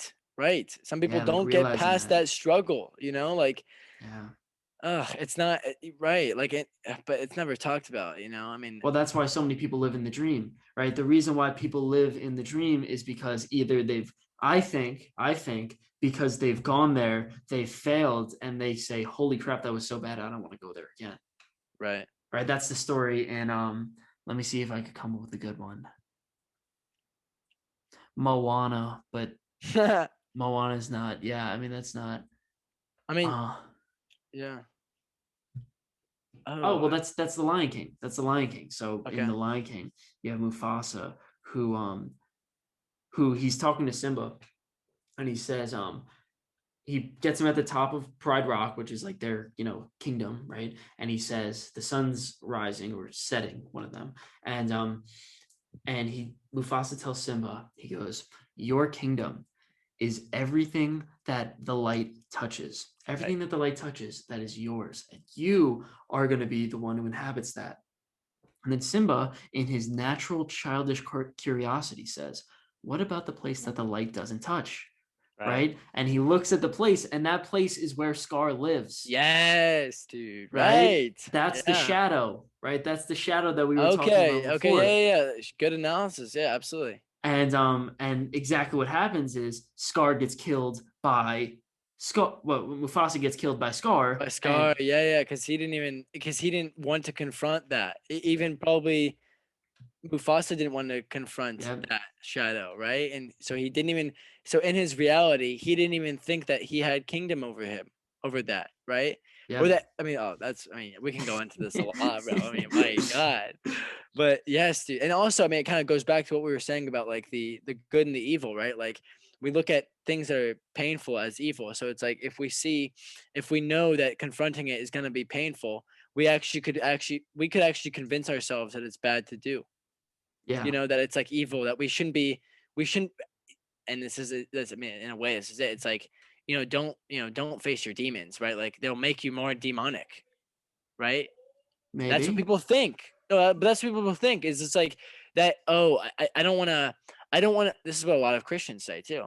And just, I mean, probably this is what people of all religions say. Just I've noticed from people that I've talked to, it's just like they say like, oh, I don't know, like why are you learning about other religions? Like, why do you want to like tempt yourself in that way, right? mm, And it's like, isn't it almost like the other way? It's like I'm trying to like understand God more. I'm trying to get closer to that. I'm trying to yeah, because honestly, like my exploration of other religions has gotten me closer to my own, right? Like, mm, which is, I mean, in a beautiful way, right? So it's like because so in the same sense, right? Like the things that are labeled as evil, we don't want to go towards because it's like, what are you doing? You don't, We run away from them. Yeah, and that's what right? that's the thing, right? Part of it is culture. Part of it is, the fact that maybe, well, that's perfect, right? You get back to the Lion King. Mufasa tells Simba not to go there. Not like Simba just doesn't know. Yeah, dude. Mufasa literally goes and tells Simba not to look there. Right. And you could see that in our lives, like that happens all the time. Like, let's think of something in our culture. I think our culture is very repressive culture. Like we just live a very repressive lifestyle. And the fact that, a lot of the things that we do, we just kind of push it to the side. So for example, you get into a fight with someone in your relationship, right? Or we'll just say a friendly relationship. And it's so easy nowadays to just do it over text, because over text you don't have to confront it. Over text, it's like you literally have no, I see what you're saying. Right. like you have all the good that's there, right? All the good is literally like, okay, I could express my feelings, I could go out, but you don't have to confront somebody face to face. Jesus Christ, the amount of shadow work that would take, the amount of we'll say balls, right? That would take is just so strong that that most of us don't do it. And well, it's a flaw because obviously then you get into something real, right? Something real happens and you don't know how to confront somebody face to face. And that's one of the shadows that I think, well, what does that lead to, right? That leads to social anxiety, that leads to not talking to people, like the fact that I would hope that in the past, people talk to each other more, right? People would just approach each other on the street. We don't do that anymore because of obviously the fact that we haven't confronted the shadow of just saying, hey, how are you doing? It's nice to meet you today, right? Like just something beautiful in that. So what was the point that we were trying to make there? Just the fact that maybe you should confront your shadow. Well, right. I mean, and that it's really well said too. It's like that what you just said about that we love us living in a repressive society that we just constantly, we don't want to be uncomfortable, right? Because again, it's the same idea of like pleasure and pain, right? Like we don't want to feel pain, right? And so we've constructed, I mean, this is honestly, bro, where I think that we're going, or sorry, not where we're going, where we've been going since the beginning of like human time, is every single new innovation, new source of technology, right? It's just making our lives a little bit more comfortable, right? Yeah. And so there's been really good things, right? So science, like the medical, right? There's a lot of like the ability to talk to each other, like having this, with COVID. I mean, there's a lot of good, Yeah.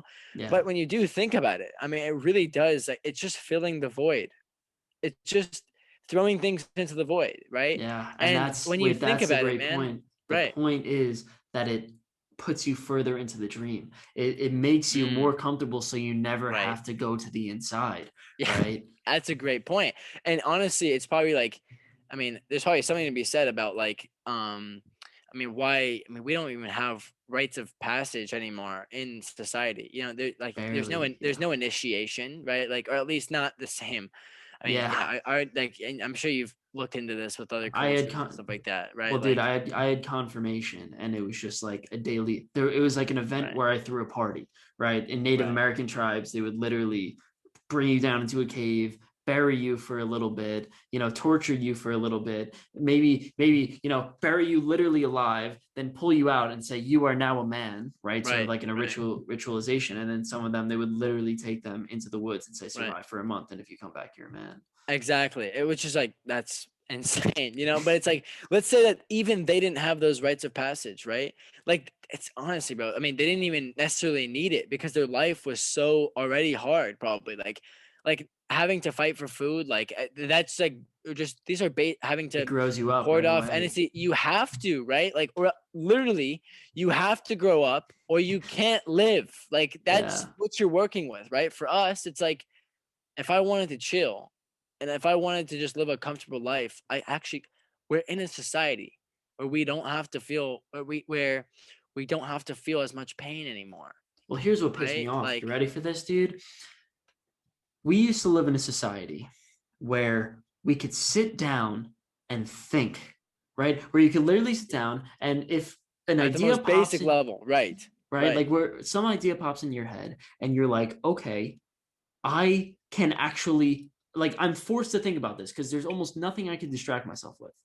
But now give yourself a phone, right? You sit on the toilet or you lay back, you lay, in bed, but right before you go to sleep. What do? Throw the phone in front of your face. Yep. And if you're playing a TikTok video or some Netflix show, then you don't have to think. Then you don't have to think. You could just constantly be occupied and you never have to confront your shadow. You never have to spend time with yourself. And the theory behind that, a strong theory that's been going on for, Nietzsche said this, Jung said this, Viktor Frankl said this, like all my favorite philosophers, Jordan Peterson says this, all my favorite philosophers, they say this is what's causing anxiety. Yes, right. Yes, 100%. Like anxiety, the literal anxiety is when you have, let's say, one thing goes wrong in your life and you don't confront it. So it just kind of stays there, right? It's sort of, imagine like a bottling up effect where it's like a little 1 ounce gets pours into your bottle. And then you have 2, 3, 4, 5, 6, 7, 8, 9 problems that start to boil up and you don't handle them one at a time. And they start to literally just boil up. And then at one moment, you just have an anxiety attack. You just have one point where you're just crying for no reason. And it's as if you have 9 snakes coming at you at one time, because you've never sat down and confronted the things that have been bothering you. And well, that's anxiety, right? And that's why people don't sleep. And that's why, in a simplified sense.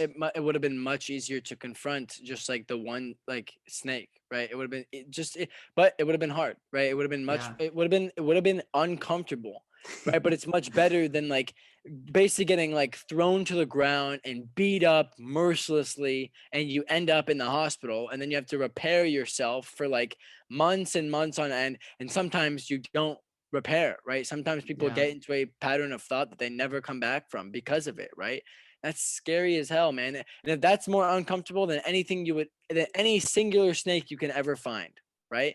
The 9 snakes are always going to be more uncomfortable than even the worst one snake, right? Like, and it's more real than you think, like we imagine this as like only the people of anxiety and only the people who like struggle with this. It plays out. It's like everybody goes through this. Like I've gone through this so many times when, like, you just kind of push something off. It's like something that doesn't really bother you that much. You're just like, all right, yeah, whatever. It's not that big of a deal. It's not that big of a deal. And you know what? It takes so long to really sort through these things. Like, it's not one of those things that, for example, let's see if I could come up with a good example to really ground this in reality. Well, there was a time when, we'll say in high school, that I was really, really, okay, we'll go with this one. So in high school, I had this problem where obviously, like, I had a girlfriend, and the problem with the girlfriend was that she was the one who gave me my friends. So like I initiated myself in this group because of her, right? Like, I kind of met her friends and then became friends with their friends, and all that stuff sort of happened. And when we broke up, there was just this tremendous, like, force that, that happened, that, you experience a breakup, but then also friends have to pick sides, and then you have like 4 other things that are going wrong in your life. And I had, we'll say, probably more.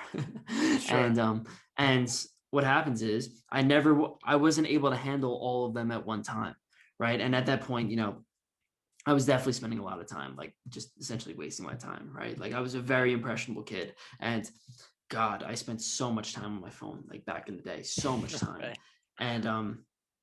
And then it hits you. You go through these periods of just like falling, right? It's as if this is the way I described it, because this is the way that I think is best for college students.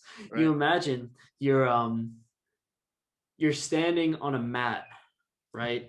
You're standing on a mat, and underneath it is just a pit of like endless falling. And you imagine that all your problems are like along the walls of this pit, maybe like a well, right? Something like that.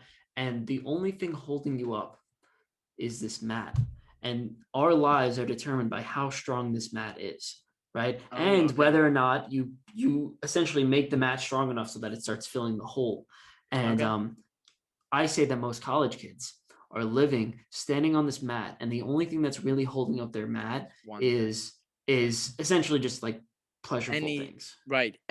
Or just literally like any normal life situation, right? Like, I mean, if your hole is that deep, right? If it's literally like more problems and more problems, and like, and I hope I'm getting at the analogy in the right way, but it's like, right, like if it's more problems, and like it's a really good analogy, because if the mat falls, it's the farther you fall, right? Yeah. If It's like the if the floor mat comes out from under you. Yes, Right? and you're falling for a mile instead of just like falling over on your butt, right? Yeah. Like into a small little hole. It's like, oh, that's fine. Like, let me look at the hole, understand it, right? Okay, pick myself up, get back on the mat, right? Yeah. Mat falls again, do it the same thing over and over. If problem comes, right? But it's like we never deal with it. The hole just gets large, and we're sitting so nice and comfortable, and we're like, dude, life is like easy. There's no pain, stuff like that. And then all it takes when it's that bad, when it's that bad, all it takes is like one very simple thing to Yeah. like tip you over the edge. That's why, like, if you have like a if you have a bad day, right, and like you don't really know how to describe it, like a lot of it is because like a lot of different things accumulating up, right? And everyone's had one of those days where it's just not a good day. Things happen. It's like really not good here, not good here, not good And then you here. start to rethink your life, and you're like, wait a second, why am I Well, here? Something like that. well, I wasn't gonna. That's hilarious, though. Yeah, sure. I mean, yeah. I'm kidding. Yeah, but I mean, no, just like even just little things here and there that like maybe like your water falls on your desk, just something simple and like gets all over your thing. Okay, pick it up, right? And then maybe like you trip on your way to class, like just little things, but they add up, right? They add up into something like much larger. And it's like, oh my God, this is like, so like this day has been just not a good day. Like so many little things adding up. Well, here's one thing that gets me. One thing that gets me is we can look at this in terms of like an overall structure of just like, okay, I was somewhat naive and I didn't really know how to figure myself out, and I was never confronting my problems, and I had this mat. I like to think of this in a more specific way. You could think of it and turn it into something that has to deal with aspirations. And this is really what gets me. Okay, so let me explain this out completely. So um there was this quote that I saw the other day. It was written in graffiti, and it said, "The smallest act of kindness is better than the grandest intention." And I love that because I think so many people spend all of their time saying, someday I'm going to change the world. Someday I'm going to give to the poor. Oh, Someday sure. I'm going to volunteer my time. But very few people actually just give $1 to the hobo right next to them, or very few people Right. just volunteer a little bit of their time, or very few people actually go out and follow their dreams just a little bit, maybe as a side hustle, something like that. And if we're talking about career, if we're talking about giving, if we're talking about connecting with the world, I think that so many people, so we'll give the example of someone who's in Kelly, someone who's in the world of business, who wants to go into finance. Every single person that I talk to, they come to me and I say, what do you want to do with your life? And they give me two answers in their one answer. They say, I'm going into finance, but someday I'm going to be a CEO. Right. And I'm saying there, I'm like, wait a second. So you're going into finance and you're saying that 10, 20 years down the road, you're going to be a CEO. And they're like, yes. And I say, okay, do you really think that 7 years from now, as you're in your safe, secure finance job, that you're actually going to say, oh, screw it, I'm living in this life, I'm comfortable, I'm just going to go and become a CEO? And I would say that some people, well, I would say, first of all, that everybody believes that it is true, that that's exactly what's going to happen, and that they're going to say screw and they're going to become a CEO, because after all, maybe they'll say someone like Jeff Bezos did it when he was like 44. Exactly. Like use that example. Sure. Yeah. But what ends up happening is that's their mat. So they're essentially creating this whole of, a life that didn't achieve the goals that they wanted to, and that's the whole. So the longer you go in that finance job, the more you realize that your CEO aspirations are going to die, and the only thing that's holding you up is the hope that one day you are going to become a CEO, and that's your mat. And well, it's really funny because what happens is the average well, it's the same thing with everything. It's the same thing with working out. It's the same thing with charity. It's the same thing with everything. And it's funny because that's what a midlife crisis is. The idea of a midlife crisis is looking back on your life and saying, wait a second, I was a hero when I was younger. I was going to change the world. I was going to become a CEO. Yeah. I was going to volunteer. I was going to give all my money away, blah, blah, blah, blah, blah. And then you realize that you're halfway through your life and you didn't. Right. Like, And and you look at, and like, you didn't, you didn't even do much of anything. yeah, Like at that point, right? Because you were so busy aspiring towards things that you spent your time doing that instead of just the smallest act of kindness, right? yeah, Instead of just like the smallest thing of just like, you know what, like, okay, I'll get a finance, like, if I actually like finance, right? I'll get a finance job, like, and I'll be the best financer I'll be, right? In that moment, I'm not a CEO, I'm not a CEO yet, but I'm just gonna be the best that I can be right now, yeah, you yeah. know, like, and so 100%, man, like, Well, that's why I always believe, like, this is something that really kills me. Every person who says, like, when someone says I'm going to go make a change, right? Essentially what they're telling me is that I'm going to be part of the 92% of people that goes for a sure, goal and fails, right? right, right, Because what makes it different? People, they go for this goal and everyone says I'm gonna make a difference, I'm gonna make a change, but nobody ever does, or at right. least 8% of people do. So Mhm. my whole belief is every single thing that you do it now. Do it now. Do not lose it now, because, well, I actually, this is a good place to end it, because it's definitely 9:30 and I'm definitely gonna Oh need to shoot, go. yeah, you're right, you're right. But a place to end it is, this is something that I write in my journal every day. I wrote at the top, or at least, so I get to the end of my journal and I always write this closing statement.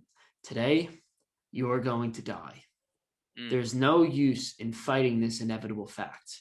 mm, And then I usually say something like seize the day, like carpe diem, or right, something like, or live as if today is going to be eternity, because it is, right? Because right. every single day, just like I said before, every single day could be generalized into a week, into a month, into a year, into a lifetime. And just essentially saying that tonight when I sleep, I'm going to die. That's essentially saying that this microcosm of my life, this small little piece, It does is, die. yeah, like it could represent my whole life, and Right.